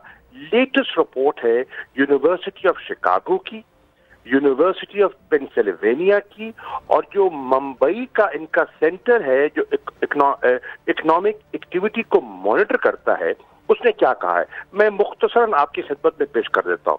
वो कह रहे हैं कि इस हुकूमत की, बीजेपी की पॉलिसी से जो इन्होंने अनप्लैंड स्ट्रिक्ट लॉकडाउन किया था, हिंदुस्तान का सत्यानाश हो गया। वो कह रहे हैं कि 84% वहां कुंभों की आमदनी गिर गई है, ये इनके लॉकडाउन की और इनकी हिकमत अमली की वजह से। वो कह रहे हैं कि पिछले 11 सालों में इतनी शरह नमू हमारी नहीं गिरी जो अब इस कोविड मिस हैंडलिंग की वजह से गिर गई है। वो कह रहे हैं कि वहां मैल न्यूट्रिशन का एक बहुत बड़ा चैलेंज हिंदुस्तान में आ रहा है। वो कह रहे हैं कि जो अर्बन पुअर है हिंदुस्तान में, वो ये लॉकडाउन सस्टेन नहीं कर पाएंगे। वो कह रहे हैं कि वहां लोग डिप्रेशन का शिकार हो रहे हैं, जिसे कहते हैं ना डोमेस्टिक वायलेंस, तशद्दुद घरों में बढ़ गया है। अब ये सूरत हाल जब सामने आएगी तो फिर वो क्या करेंगे? वो तवज्जो हटाने की कोशिश करेंगे। मकबूजा कश्मीर में उनको मार पड़ रही है, लद्दाख में उनको मार पड़ रही है, मईशत उनकी बर्बाद हो रही है, ऑपोजिशन उन पर इल्जाम लगा रही है। तो सिर्फ उनको जो उनकी नजर में सॉफ्ट टारगेट दिखाई देता है वो पाकिस्तान है। पाकिस्तान सॉफ्ट टारगेट नहीं है, होश के नाखून लो। और ये करेंगे नहीं, ये इसी तरह से ये मार खा नहीं सकते। मार खाने का, पिटने का, कुटने का इनको शौक बहुत। ये पाकिस्तान की बात हो या चीन की बात हो या जो भी कुछ, सर वो नेपाल में कर रहे हैं शाह साहब, वहां से भी कोई अच्छी खबरें नहीं है। आप ये देखिए, चले पाकिस्तान का तो हम कहते थे, दुनिया कहती नहीं जी ये तो हिंदुस्तान पाकिस्तान आपस में झगड़ते रहते हैं, लेकिन मेरा अब सवाल ये है कि नेपाल जो आपके बाजू में है वो नालायक क्यों है, चीन से मसला क्यों है, हत्ता के बांग्लादेश जिनके साथ आपके बड़े मरासिम थे, जो बंगालियों का आपने सलूक किया है वहां हिंदुस्तान में, वो आपसे नालायक क्यों है। आप देखें कौन सा श्रीलंका आपसे खुश है। इस खित्ते के जितने सार्क के मुमालिक हैं, सार्क का आपने पट्टा बिठा दिया, आपने उस ऑर्गेनाइजेशन को डिसफंक्शनल कर दिया, जो कि बहुत इंपॉर्टेंट। ये देखें, या आप देखें क्या हो रहा है। हत्ता के इस्लामोफोबिया की जो आपकी पॉलिसीज हैं, उससे गल्फ के मुमालिक के हुक्मरान नहीं, अवाम नाला है। और वो बरमला आप सोशल मीडिया देखें, ट्विटर देखें, वो हिंदुस्तान की पॉलिसीज पर तनकीद कर रहे हैं। हो सकता है जो हुक्मरान हैं उनके माली मफादात हों, उनके तहफ़्फ़ुज़ात हों, मैं उस पर बात नहीं करूंगा, लेकिन जो अवाम है, जो आम गल्फ का जो मुसलमान है, उसकी कैफियत देखें वो क्या है। शाह साहब, जिस तरह हम देखते हैं कि आपने खुद भी जिक्र किया कि ऑपोजिशन भी सवाल करती है, हम इवन उनके साबिक जर्नैल की अगर बात करें, वो भी ऐसे सवाल उठाते आए हैं मोदी सरकार की पॉलिसी से मुताल्लिक, इवन माजी से मुताल्लिक भी। और अब तो हम ये देखते हैं कि उनकी अपनी आवाम भी, जिस तरह आपने भी जिक्र किया, वो सवाल उठाते हैं। उन्हें भी मालूम हो गया कि मोदी सरकार क्या करना चाह रही है और उससे खित्ते का अमन तबाह हो रहा है। लेकिन शाह साहब, मुझे थोड़ा सा LOC पर वायलेशन से मुताल्लिक बताइएगा, क्योंकि गुज़श्ता रोज़ भी दफ्तर ख़ारजा तलब किया गया था और ज़ाहिर है यही है, एक तरीक़ेकार है, यही एक ड्यू प्रोसेस है कि हम एहतजाज रिकॉर्ड कराते हैं। शाह साहब, शेयर कर सकते हैं रवां साल कितनी बार LOC वायलेशंस हुई हैं इंडिया की तरफ से? मुसलसल LOCs की वायलेशंस हो रही हैं और मार्च ऑनवर्ड्स मैं कहूंगा उनमें इजाफा हुआ। और ये शाह साहब इस वजह से है, ये शाह साहब सॉरी टू इंटरप्ट, इस वजह से है ताकि हम कश्मीर के बारे में बात ना करेंगे, इस वजह से जो चाइना ने लद्दाख पे किया उस पर ज्यादा बात ना, इसलिए सारा फोकस इस तरफ। मैं करूं प्लीज, ये देखिए, कश्मीर पे तो बात करने से हमें ये रोक नहीं सकते, वो तो हमारा एक मौकिफ है। बात ये है, ये क्यों आपने कहा कि किस वजह से है, ये इस वजह से है कि कोविड-19 की सूरत हाल बहुत पेचीदा हो गई है। अब ये रिपोर्ट कह रही है, जिसका मैंने आपको हवाला दिया, कि जब इन्होंने अनप्लैन्ड लॉकडाउन किया, उससे नकल मकानी हुई और लाखों लोग बड़े बड़े शहरों से गए अपने देहात की तरफ। पब्लिक ट्रांसपोर्ट इन्होंने बंद कर दी, ट्रेन्स इन्होंने बंद कर दी, लोगों को पैदल जाना पड़ा। रास्ते में एग्जॉशन की वजह से, थकान की वजह से अमवात हुई। आपने वो देखी सोशल मीडिया पे कि लोग मरे हुए कुत्ते का गोश्त खा रहे हैं। आप ये बताइए कौन खाता है? देखिए ना जरा आप सिस्टम ज़रीफी और मतलब, लेकिन ये चीजें शाह साहब उन्हें नजर नहीं आ रही, मोदी सरकार को नजर नहीं आ रही कि वहां पर मसाइल किस कदर शदीद हो चुके हैं, लेकिन उनका सारा फोकस LOC वायलेशन पर है, तवज्जो हटाने के लिए है। दुरुस्त बात, तवज्जो हटाने के लिए ये एक प्लान स्ट्रैटेजी है, ये एक डिजाइन प्लान स्ट्रैटेजी है, अपने मीडिया का मुंह बंद करने के लिए, अपनी आवाम की तवज्जो हटाने के लिए, अपनी खिफ़त मिटाने के लिए ये कर रहे हैं। और शाह साहब, अब तो उनकी आवाम भी कहते हैं कि नो वॉर बट टॉक्स। हमारा तो ज़ाहिर मौक़िफ़ इसमें यह था कि जब तक जो कश्मीर से मुताल्लिक काले कवानीन हटाए नहीं जाते हम बात नहीं करेंगे। हम इसी पर कायम है आज भी कि no talks with India unless वो अपने रवैये दुरुस्त नहीं करते। देखिए इस सरकार के साथ जिसका ये रवैया चल रहा है कश्मीरियों के साथ, कोई बातचीत की गुंजाइश बिल्कुल नहीं, कोई गुंजाइश मुझे दिखाई नहीं दे रही। मैं ईमानदारी से कह रहा हूँ, मैं यकीन जाने मैं कोई जंगजू नहीं हूँ। बिल्कुल शाह साहब, माजी में नजर भी डालें तो बड़ी से बड़ी जंगें भी खत्म टेबल पर हुई हैं, लेकिन वो तब खत्म होती हैं जब दोनों खत्म करना चाहते हैं। यहाँ पाकिस्तान का पहले दिन से मौक़िफ़ है नो वॉर, लेकिन वहां का मौक़िफ़ एक ही है कि बस LOC वायलेशन और वॉर एंड वॉर। शुक्रिया शाह साहब, साथ मौजूद थे आप और इस सिलसिले में रहे थे कि भारत क्या कर रहा है। भारत जिस तरह का जुनूनी रवैया भारत का हमें माजी में नजर आया, उस जुनून में इजाफा ही होता चला जा रहा है। हालांकि वहाँ के मसाइल भी इस वक्त इंतहाई ज़्यादा हैं। अगर हम कोरोना के तनाजुर में भी देख लें तो ज़ाहिर है भारत में केसेस जिस कदर रिपोर्ट हो रहे हैं, जो मसाइल हैं वो उससे आंख चुरा रहे हैं। सारे के सारे मसाइल अपनी जगह, लेकिन धीमे लहजे में जो गुफ्तगू की है ना शाह साहब ने, कमाल उसका है। और ये कि धीमे धीमे ही लहजे में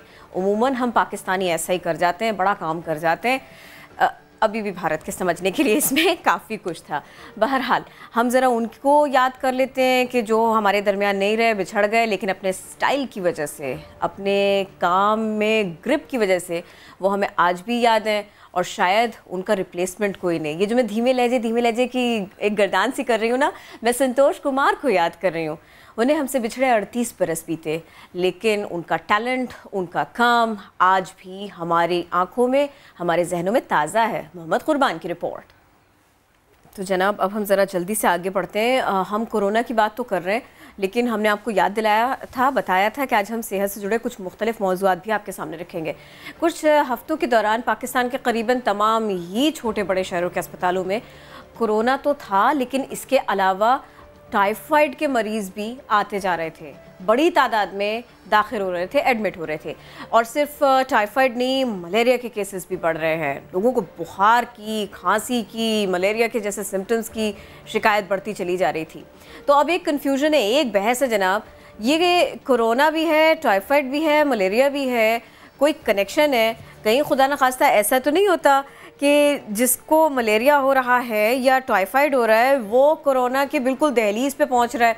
बहुत सारी बहसें, मालूमात कहीं लोगों की बहुत ज़्यादा हो गई, इस कदर ज़्यादा हो गई कि कन्फ्यूजन आ गई, और कहीं बिल्कुल भी नहीं है। तो हमने सोचा आज हम इसी सिलसिले में बात कर लेते हैं। हमारा साथ देंगे माइक्रोबायोलॉजिस्ट डॉक्टर फरहान ईसा। बहुत शुक्रिया, वेलकम टू नया दिन। ये फरमाइएगा, ये जो पिछले कुछ दिनों में हमने ये देखा कि इतना कुछ होता चला जा रहा है, और ख़ास तौर पर अगर हम बात करें आपकी लेबॉर्ट्री में टाइफाइड और मलेरिया के टेस्ट किए गए, तो मुझे ये बताएंगे आप पहले सर, कितने ब्लड सैंपल्स इकट्ठा हुए, कितने इस तरह के केसेस आपके सामने आए? देखिए, ये बहुत इंपॉर्टेंट टॉपिक आपने स्टार्ट किया है, और हम लोग जो माइक्रोबायोलॉजिस्ट हैं इस पे बात करना भी चाह रहे थे, लेकिन वो इस वक्त कोरोना ने सब चीज़ों को जो है वो कवर अप कर दिया है। असल में पहली बात यह है कि बिल्कुल टाइफाइड के केसेस आपने बिल्कुल बजा फरमाया, वो बढ़ रहे हैं और वो बढ़ते जा रहे हैं। बल्कि ना सिर्फ कि टाइफाइड इटसेल्फ, बल्कि टाइफाइड जो एक्सट्रीमली ड्रग रेजिस्टेंट टाइफाइड है वो भी बढ़ रहा है। और ज़ाहिर है उसकी वजह यह है बेदरीक जो antibiotics off the sale counter में हम यूज़ कर रहे हैं और मिस यूज़ ऑफ एंटीबायोटिक्स हो रहा है। ये एक बहुत बड़ा चैलेंज है। तो ये बिल्कुल बढ़ रहे हैं केसेस और रेगुलरली एवरी डे आ रहे हैं, और पैनिक भी बनता जा रहा है लोगों के अंदर, और सो उसकी तशखीस के लिए भी काम हो रहा है। लेकिन टाइफाइड डेफिनेटली बढ़ रहा है, टाइफाइड डेफिनेटली बढ़ा है। और इसमें अलार्मिंग आपने ये बात कर दी कि एक्सट्रीम जर्म रेजिस्टेंट टाइफाइड, ये बात बहुत अलार्मिंग है। लेकिन मुझे सर ये बताइएगा, टाइफाइड से मुतालिक हम ये समझते आए कि जो बाहर के खाने खाते हैं, जो अनहाइजीनिक प्रैक्टिसेस होती हैं, वो कॉज करती हैं, वो रीज़न होती हैं टाइफाइड का। लेकिन लॉकडाउन की वजह से, और अब तो बहुत से लोग एहतियात भी करते आए हैं, तो इसको तो कंट्रोल होना चाहिए था। लेकिन आप कह रहे हैं कि फैल गया। और अगर आप कहते हैं कि एंटीबायोटिक का बेदरिया का इस्तेमाल, ओवर द काउंटर ड्रग्स का इस्तेमाल इसकी रीज़न है, सर इतनी जल्दी रिजल्ट आ गया इसका, इतनी जल्दी टाइफाइड केसेस में इजाफा हो गया। और साथ ही प्लीज़ अगर शेयर कर सकें, कंपैरिजन कर पाएँ कि पहले टाइफाइड के कितने केसेस होते थे और अब कितने हो रहे हैं, पहले सैम्पलिंग कितनी थी, अब सैम्पलिंग कितनी हो रही है, ताकि हम समझ पाएँ कि कितना बड़ा है। देखिए, दो तीन चीजें मैं बताता चलूं कि टाइफाइड तो कभी भी खत्म नहीं हुआ। हमारे मुल्क में मलेरिया, टाइफाइड, हेपेटाइटिस ये भी खत्म नहीं हुए। हम वो वाहिद मुल्क हैं, एक दो मुल्क हैं, ममालिक हैं पूरी दुनिया के जिनमें पोलियो अनफॉर्चुनेटली खत्म नहीं हो सका। और अब जो है फिर उसके बाद डेंगू आ गया और चिकनगुनिया आ गया और कोरोना भी आ गया, और हम सबको इन बीमारियों के साथ ये खत्म तो कोई भी नहीं होंगी, जिस तरह से हम लोगों की सोच है और जिस तरह से हम चीजों को सीरियसली नहीं लेके चलते। तो देखिए, होता क्या है कि पहली बात है कि लॉकडाउन तो ओपन हुए हुए भी ईद से पहले की बात थी ना जी। तो उसके बाद तो लोग खुल गए हैं और लोग बाहर भी निकल रहे हैं, और जाहिर है कोरोना भी आप देख रहे हैं कि कितने केसेस हैं कोरोना का। जैसे आपको स्टैटिस्टिक्स पता ही है कि मई से पहले जो आइडेंटिफाइड 16-17 हज़ार केसेस थे, सिर्फ मई में 50,000 का एडिशन हुआ, और इस महीने जून के 1 लाख से ज्यादा भी बढ़ गए, 30 व्हाटएवर। तो मेरा कहने का मतलब है कि ये तो चीजें बढ़ रही हैं। एक अनफॉर्चुनेट चीज जो कोरोना है कि कोरोना पूरी चीजों पे गालिब आ गया है। जो दूसरी बीमारियां थी, diabetes, blood pressure, asthma, tuberculosis और ये टाइफॉइड फॉर एग्जांपल, और जितनी भी बीमारियां हैं, अनफॉर्चुनेटली हो ये रहा है कि ये सारे लोग जो इन बीमारियों से सफर कर रहे थे वो अब अपना इलाज अनफॉर्चुनेटली नहीं करा पा रहे, क्योंकि डॉक्टर्स जो हैं उनकी जीपी शिफ्ट जो होती थी वो बंद हुई है। वो लोग क्लिनिक्स नहीं कर रहे हैं, डॉक्टर्स जो छोटी जो मोहल्ले की क्लिनिक्स होती थी। जो बड़े हॉस्पिटल्स हैं वो कोरोना की वजह से वो पेशेंट्स को रिसीव नहीं कर रहे हैं, और वो मतलब टेस्ट कहते हैं टेस्ट करा के आप आएंगे कोरोना का तो आपको एडमिट किया जाएगा या देखा जाएगा। अब कोरोना की जो कैपेसिटी है वो भी इतनी ज्यादा नहीं है, तो इसलिए क्या हो रहा है कि लोग सेल्फ मेडिकेशन कर रहे हैं और घर में रह रहे हैं, और उसमें कंडीशन ऑफ मेडिकल हेल्प, तो डेफिनेटली फिर वो एक क्राइसिस सिचुएशन में हॉस्पिटल आते हैं, और वो फिर सारी सिचुएशन अलार्मिंग भी होती है। लैब में जो लोग पढ़े लिखे लोग हैं, जो जिनको थोड़ी सी अवेयरनेस है, वो फौरन लैब टेस्ट कराते हैं, क्योंकि उनको पता है कि मलेरिया हो जाए, डेंगू हो जाए, टाइफाइड हो जाए और कोरोना हो जाए, इनमें तकरीबन अलामात इन चारों की जो हैं वो सिमिलर हैं, वो लैब टेस्ट से ही हो सकती हैं। लेकिन 90% लोग जो हैं वो उनके अंदर अवेयरनेस भी नहीं है, और ज़ाहिर है फिर अफोर्डेबिलिटी की बात भी आ जाती है। तो इसके लिए मैं सिर्फ गुजारिश ये करता चलूंगा कि बिल्कुल जो सफाई सुथराई का ख्याल है, जो SOPs कोरोना की दी जा रही है उनका ख्याल रखा जाए, लेकिन जो भी बॉडी में प्रॉब्लम चल रही है उनका भी इलाज करा जाए। एक बात मैं कहता चलूं सर जी कि वो ये है कि अगर इस वक्त कोई भी बीमारी, आपने एक बहुत अच्छी बात पहले बोली कि ताल्लुक क्या है। देखें, अगर कोई भी बीमारी बॉडी में चल रही है, चाहे किसी को टाइफाइड हो जाए या खुदा न खास्ता कोई और बीमारी हो जाए, या उसके लिवर में चैलेंजेस हो, किडनी में चैलेंजेस हो, पथरी हो, या डायबिटीज कंट्रोल में नहीं हो और ब्लड प्रेशर कंट्रोल में नहीं हो, एज़मा कंट्रोल में नहीं हो, यही वो लोग हैं जो कोरोना केस के जब उन पे असर पड़ेगा तो वो सीरियस हो सकते हैं। सही, तो इनको एहतियात करना और इनको इलाज कराना बहुत जरूरी है। ठीक सर, आप क्योंकि माइक्रोबायोलॉजिस्ट हैं, मुझे अगर आप प्रिसाइसली बता सकें जो प्रैक्टिसेस इस वक्त हमारी हैं कोरोना से बचाव के लिए, ज़ाहिर है मैं बार बार ये कहूँगा इस सवाल करने के साथ साथ कि हमें एहतियात करनी, but at the same time जब सर हम कहते हैं कि बच्चों का मिट्टी से कॉन्टैक्ट हो, वो जो बैक्टीरिया का कांटेक्ट होता है, इम्यूनिटी डेवलप होती है, लेकिन अब जब हम alcohol based sanitiser, antibacterial soaps का इतना ज़्यादा इस्तेमाल करेंगे, मैं ये नहीं कह रहा कि नहीं करना, पर इतना ज़्यादा अगर इस्तेमाल करेंगे तो आपको लगता है कि आइंदा आने वाले दिनों में छोटे छोटे जर्म्स से भी लड़ने की ताकत नहीं रहेगी हम में?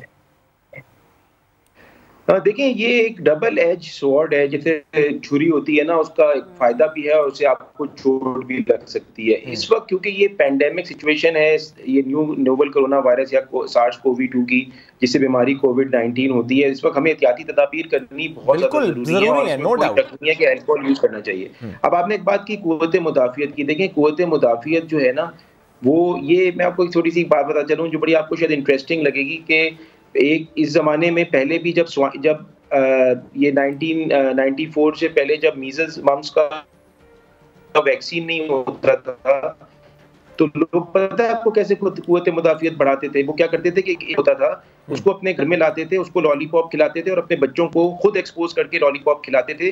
और ये प्रैक्टिसेस होती थी। फिर जब 2000 एंड जब ये इसमें जब सार्स फैला, ये जो स्वाइन फ्लू जब फैला, तो जो है 2009 वगैरह में तो कनाडा में और बहुत सारी जगहों में जो है वो फ्लिंग पार्टीज और फ्लू पार्टीज होने लगी। जो आप कुव्वत मुदाफियत की बात कर रहे हैं, तो वो उनको पेशेंट्स को जो सफ़र करते थे उनको बुलाते थे और खुद अपने आप को इन्फेक्ट कराते थे कि यार इससे छुटकारा भी हासिल हो। बच्चों में अगर बीमारी लग जाती है तो उनकी कुव्वत मुदाफियत बेहतर होती है और वो और आइंदा वो दोबारा बीमारी लगती नहीं है। ये वाकई it all depends on the immunity, जिंदगी भर वो दोबारा होती नहीं है। डॉक्टर साहब बेहद शुक्रिया, साथ मौजूद थे आप।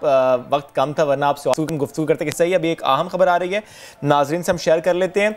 एहतसाब अदालत से खबर है, जाली अकाउंट्स के तोशा खाना रेफरेंस पर समाअत हुई है और अदालत ने नवाज शरीफ के नाकाबिले जमानत वारंट गिरफ्तारी जारी की है। वज़राए आज़म साबिक 2 के नाम इसमें थे, इसमें गिलानी साहब का नाम भी था, नवाज शरीफ साहब का नाम भी था, कुछ और अहम नाम भी थे कि जो इस रेफरेंस का हिस्सा थे।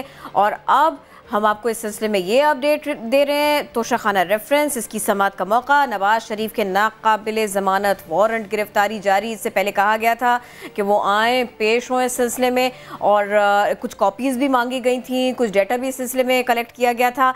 लेकिन अब खबर इस सिलसिले में ये आई है जनाब नवाज शरीफ के नाकाबिल जमानत वारंट गिरफ्तारी जारी किए गए। वारंट गिरफ्तारी एहतसाब अदालत नंबर 3 ने जारी किए। एहतसाब अदालत जाली अकाउंट्स के तोशाखाना रेफरेंस की समाअत कर रही थी। इस मौके पर ही ये अहम खबर सामने आई है। तोशाखाना रेफरेंस पर समाअत का मामला, इसी पर बात करेंगे। समा के नुमाइंदे सुहेल रशीद हमारे साथ है। सुहेल रशीद, जरा बताइएगा तो सही इस अहम मामले के बारे में। जी देखिए, साबिक वज़ीर-ए-आज़म नवाज शरीफ के एक और केस में आज नाकाबिल जमानत वारंट गिरफ्तारी जारी कर दिए गए हैं और ये केस का जाली अकाउंट्स का तोशाखाना रेफरेंस, जिसमें वो शरीक मुल्ज़म नामजद हैं आसिफ अली जरदारी और यूसुफ रजा गिलानी के साथ।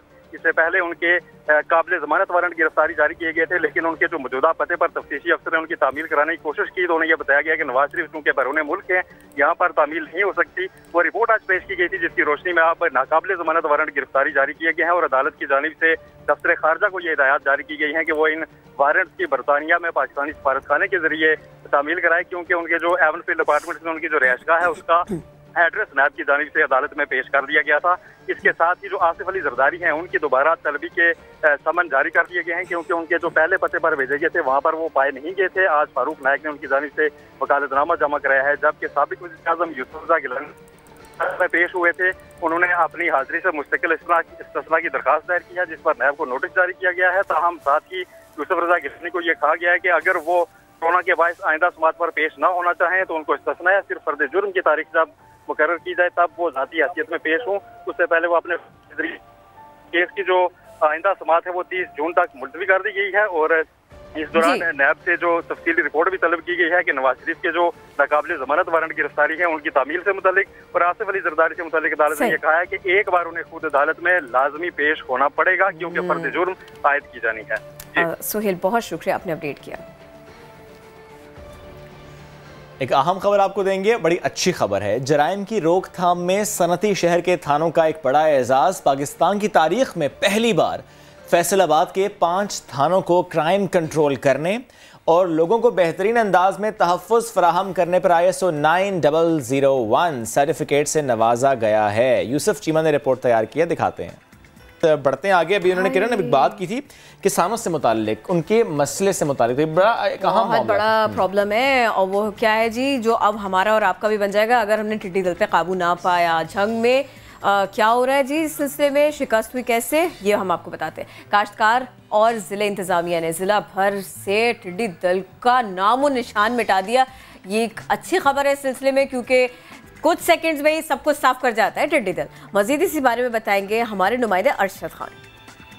बिल्कुल, अगर जंग की बात की जाए तो जंग में इस वक्त टिड्डी दल का जो है मुकम्मल तौर पर जो है वो खात्मा कर दिया गया है और ज़िला भर में जो है वो टिड्डी दल का नामो निशान जो है वो मौजूद नहीं है। लोगों की जो फसलें थी वो चने की तैयार फसल थी, जिसकी वजह से वो काफ़ी जो है वो मुश्किलात का जो वो शिकार हो गए थे और उनको ये फिक्र थी कि टिड्डी दल से जो है उनकी चने की फसल जो है वो बुरी तरह जो है मुतासिर ना हो। और उन्होंने टिड्डी दल को भगाने के लिए यहाँ पर देसी टोटके जो है वो इस्तेमाल किए, ढोल बजाए और टीन बजाए और इसके अलावा जो भी उनसे हो सका उन्होंने टिड्डी दल को यहाँ से भगाने में जो है वो कामयाब हो गए और अपनी फसलों का नुकसान जो है उन्होंने बचा लिया। अहमदपुर सियाल का इलाका जो है वो बुरी तरह जो है मुतासिर हुआ, क्योंकि यहाँ पर काश्तकारों की जो तैयार फसल थी वो कपास की फसल थी, जिसकी वजह से उनको जो है वो शदीद नुकसान जो है वो पहुँचा है। और महकमा ज़राअत के मुताबिक जो 80% जो है कपास की फसल का जो है वो नुकसान हुआ है। इसके अलावा चारे और जो मकई की फसल थी वो भी बुरी तरह जो है वो मुतासिर हुई है। महकमा ज़राअत और आर्मी के अफसरान के साथ मिलकर जो है वो यहाँ पर फसलों पर जो है ऑपरेशन किया गया और उन पर जो है स्प्रे किया गया और महकमा ज़राअत के मुताबिक जो है 74,000 जो एकड़ रकबा है उसका जो है सर्वे कर लिया गया है और यहाँ पर मजीद सर्वे जो है वो जारी है ताकि किसानों का जो है वो नुकसान। बहुत शुक्रिया, आपने हमें अपडेट किया, अच्छी खबर थी ये। बढ़ते हैं आगे। एक और मामला भी डिस्कशन में आया और वो ब्लड ग्रुप से मुताल्लिक था कि जिन अफराद का ब्लड ग्रुप O है उनमें कोरोना होने के इम्कान बहुत कम है। और ये दावा DNA पर रिसर्च करने वाली एक बड़ी बायोटेक्नोलॉजी कंपनी 23andMe ने किया था, जिनके मुताबिक जिनियात के किरदार पर रोशनी डालने के लिए DNA डेटाबेस में लाखों प्रोफाइल्स को इस्तेमाल किया गया और 7,50,000 के करीब शुरका के इब्तदाई नताइज से यह पता चला कि O ब्लड ग्रुप कोरोना के खिलाफ हिफाजत रखता है।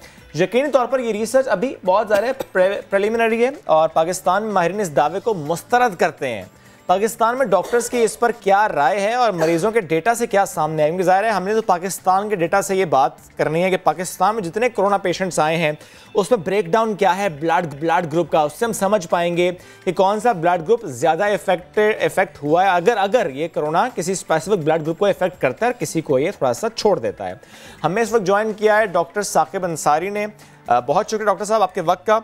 सर, ये जो दावा किया गया है 23andMe कंपनी की तरफ से, आप मुझे थोड़ा सा बताइएगा कि पाकिस्तान का जो डेटा है वो क्या बताता है कि यहाँ पे जो कोरोना के मरीज हैं उनके ब्लड ग्रुप हमें क्या बताते हैं कि कोई ऐसा स्पेसिफिक ब्लड ग्रुप है जो ज़्यादा इफेक्ट हुआ या कोई ऐसा हो जो कम इफेक्ट हुआ हो?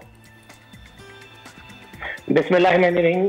सबसे पहले तो समाज की टीम का, नया दिन का और आप दोनों का बहुत शुक्रिया, क्योंकि माशाल्लाह से हर नया दिन आप लोगों के साथ एक खूबसूरत दिन शुरू होता है। भाई, अब तक का हमारा डाटा का जो रेफरेंस है वो है प्लाज्मा जो डिमांड में आ रहा है, लोग लेने आ रहे हैं, पूछने आ रहे हैं।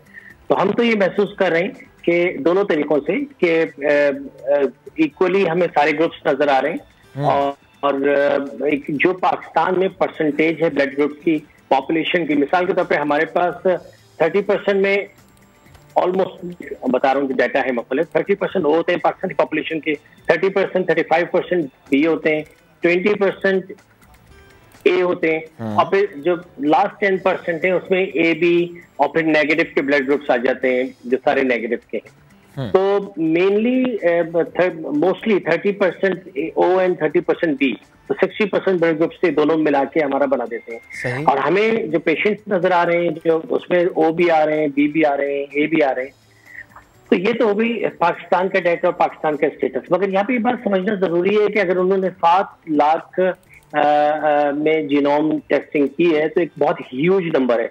जब आप बड़े नंबर्स पे जाते हैं तो रिसर्च की मीनिंग डिफरेंट नजर आती है। और फिर उसमें उसका मतलब हर ये नहीं होता कि ओ को तो हुआ ही नहीं, बल्कि उसका मतलब ये होता है कि 10% हमने देखा कोविड ओ को हुआ है और 90% दूसरे लोगों को हुआ है, शायद उसका ये मतलब। मगर इनकी रिसर्च जो अभी आप लोगों ने मुझे लिंक भी भेजा, मैंने उसका स्टडी भी किया, रिसर्च भी की, तो इन्होंने देखिए 2 तरह की रिसर्च होती है, in vivo and in vitro.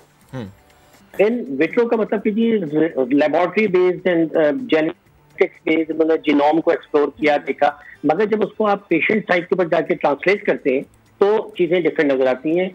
चीजें भी पेचीदा नहीं है। अभी अगर WHO ये तमाम मुल्कों से डाटा मांग ले कि जी आप अपने ब्लड ग्रुप्स बता दीजिए, तो मैं आपको यकीन के साथ ये कह सकता हूँ कि ओ में हुआ तो होगा, मगर रिलेटिव प्रोटेक्शन की शायद बात हो रही हो यहाँ पे। अच्छा, इसको हम यूं भी समझ सकते हैं, आपने खुद ब्रेकडाउन दिया पाकिस्तान में पॉपुलेशन का कि कितने हमारे पास ए ब्लड ग्रुप है, बी है, ओ है, फिर नेगेटिव कितने हैं। इन्होंने सैंपल में स्पेन का जिक्र किया है। हर मुल्क का डाटा ज़ाहिर डिफरेंट होगा, ये पॉसिबिलिटी है कि उनके सैंपल्स में ओ ब्लड ग्रुप कम हो, वहां की पॉपुलेशन में ये हो ही कम। This could be the reason. हाँ, ये है। मगर बहरहाल एक और भी चीज इसी आपके पॉइंट से बहुत एक इंटरेस्टिंग रिसर्च का पॉइंट निकलता है कि ओ एंटीजन इटसेल्फ में नॉट बी प्रोटेक्टिव। उनके पास कुछ ऐसे डिफरेंट पैराजेनेटिक फैक्टर्स हों जो ओ के साथ अटैच हों और उनकी पॉपुलेशन में प्रोटेक्शन दे रहे हों। तो बिल्कुल आपने एग्जैक्ट जिसको कहते हैं हिट द नेल, बड़ी आपने साइंसदाना बात की है। आज आप सब वैसे ही साइंस में डूबे हुए, मैं तो इनको वैसे भी डॉक्टर कहती हूँ जी, बड़ी टॉप की साइंसी बातों में। और नहीं, देखिए मतलब आई एम सीरियस, आपने ये बात की कि उनकी पॉपुलेशन में है ना, ये मेरे PhD के स्टूडेंट थे, वो कहते हैं सर ये काम तो स्पेन में हुआ है, अमेरिका में। तो हम इनको कहते हैं पाकिस्तानी पॉपुलेशन में तो बेटा इसको नहीं डॉक्यूमेंट किया ना अभी तक हमने, तो we have to document it in Pakistani population. या दुनिया के जिस मुल्क में भी बात हो रही है, तो मैं आपसे 100% एग्री करता हूँ कि उनकी पॉपुलेशन के ओ ग्रुप के साथ शायद कोई ऐसा लिंक हो कि जो प्रोटेक्टिव इफेक्ट दे रहा हो, और हो सकता है वो हमारे पास भी हो। मगर जब बड़े डाटा में जाते हैं तो नजर आता है, और हमारे रिसर्चर्स को भी इस पे रिसर्च करके देखना चाहिए, और इवन मी माई सेल्फ, हम और चिल्ड्रन हॉस्पिटल की टीम भी इस पे देखेंगे इंशाल्लाह। जबरदस्त। अच्छा, ये भी बताइएगा, इसमें डाटा का होना, टेस्ट का होना, रिसर्च का होना, ये किस कदर इम्पोर्टेंट है, और क्या हमारे पास में पाकिस्तान की पॉपुलेशन को देखते हुए वो टेस्टिंग, वो डाटा, वो सारी की सारी मालूमात है कि हम इस सब को नए सिरे से जांच सके, देख सकें? सर देखिए, हम अक्सर नाराज होते हैं कि ये मीडिया वाले जो है ना, ये डॉक्टर भी बन गए, साइंसदान भी बन गया, हर चीज। मगर हम क्या करें, आपकी गुफ्तगू में हमें वो नजर आ रहा है जो हमारे वज़रा की गुफ्तगू में नजर नहीं आ रहा, हमारे डिसीजन मेकर्स की गुफ्तगू में नजर नहीं आ रहा। ऑल्दो के जब हम जाती महफिलों में बैठते हैं तो इस बात पे खास नाराजगी का इजहार करते हैं कि मीडिया वालों ने साइंसदान भी बन जाना है, इन्होंने आलिम भी बन जाना है, इन्होंने स्कॉलर भी बन जाना है। आप दोनों ने जो बात की, हाँ आपने कितनी मतलब गहरी बात की। इस वक्त मिलियंस और बिलियंस की इन्वेस्टमेंट आ रही है, पैसा आ रहा है कोविड के ऊपर, आपको कुछ भी नहीं, मेरी हम्बल रिक्वेस्ट है, आप तो बड़े बड़े साइंसदानों से राब्ते में, वजीरों से राब्ते में, आई मीन, तो 10% of that funding should be invested on data, on research. आपने कितनी इंपॉर्टेंट और गहरी बात की कि भाई डाटा होगा तो एक मास्टर डाटा हो, एक गवर्नमेंट का फेडरल डाटा हो कि जहाँ पे ये रिसर्च बेस्ड, इनके पास शनाख्ती कार्ड नंबर जा रहे हैं और घरों पे छापा मार रहे हैं, पंजाब से भागा हुआ पेशेंट सिंध में पकड़ा गया, ये सिर्फ रिसर्च हो रही है। रिसर्च तो ये होती है जो आपने कही कि जी ये रिसर्च का डाटा का एक मेगा डाटा बनाया जाए और उससे कोरिलेट किया जाए कि कौन से risk factors, diabetes, overweight, Pakistan में ये देखा जा रहा है, हाइपरटेंशन, तो उसके लिए नई रिसर्च ही हो रही है जो बिल्कुल देसी स्टाइल में हो रही है, जो बिल्कुल साइंटिफिक नहीं हो रही है, कि घरों पे ऑक्सीजन सेंटर्स करके वो कह रहे हैं कि यार फुटपाथ पे मरने से, एम्बुलेंस में मरने से तो बेहतर है कि यार घरों पे ऑक्सीजन सेंटर पहुंचा जाए, जो बहुत अच्छी बात नहीं है। ये हाई डिपेंडेंसी यूनिट में होता है, ये एक स्टेप नीचे में होता है आईसीयू से। मगर क्या करें, किया जा रहा है इसको रिसर्च फॉर्म में। आप डिस्कशन शायद उसी तरफ चला जाए, कहीं इंफ्रास्ट्रक्चर में, कहीं रिसर्च में डेवलपमेंट नजर नहीं आ रही। भाई F-16 1000 खड़ा कर दे, अगर F-16 का पायलट नहीं होगा आप F-16 कहां से चलाएंगे?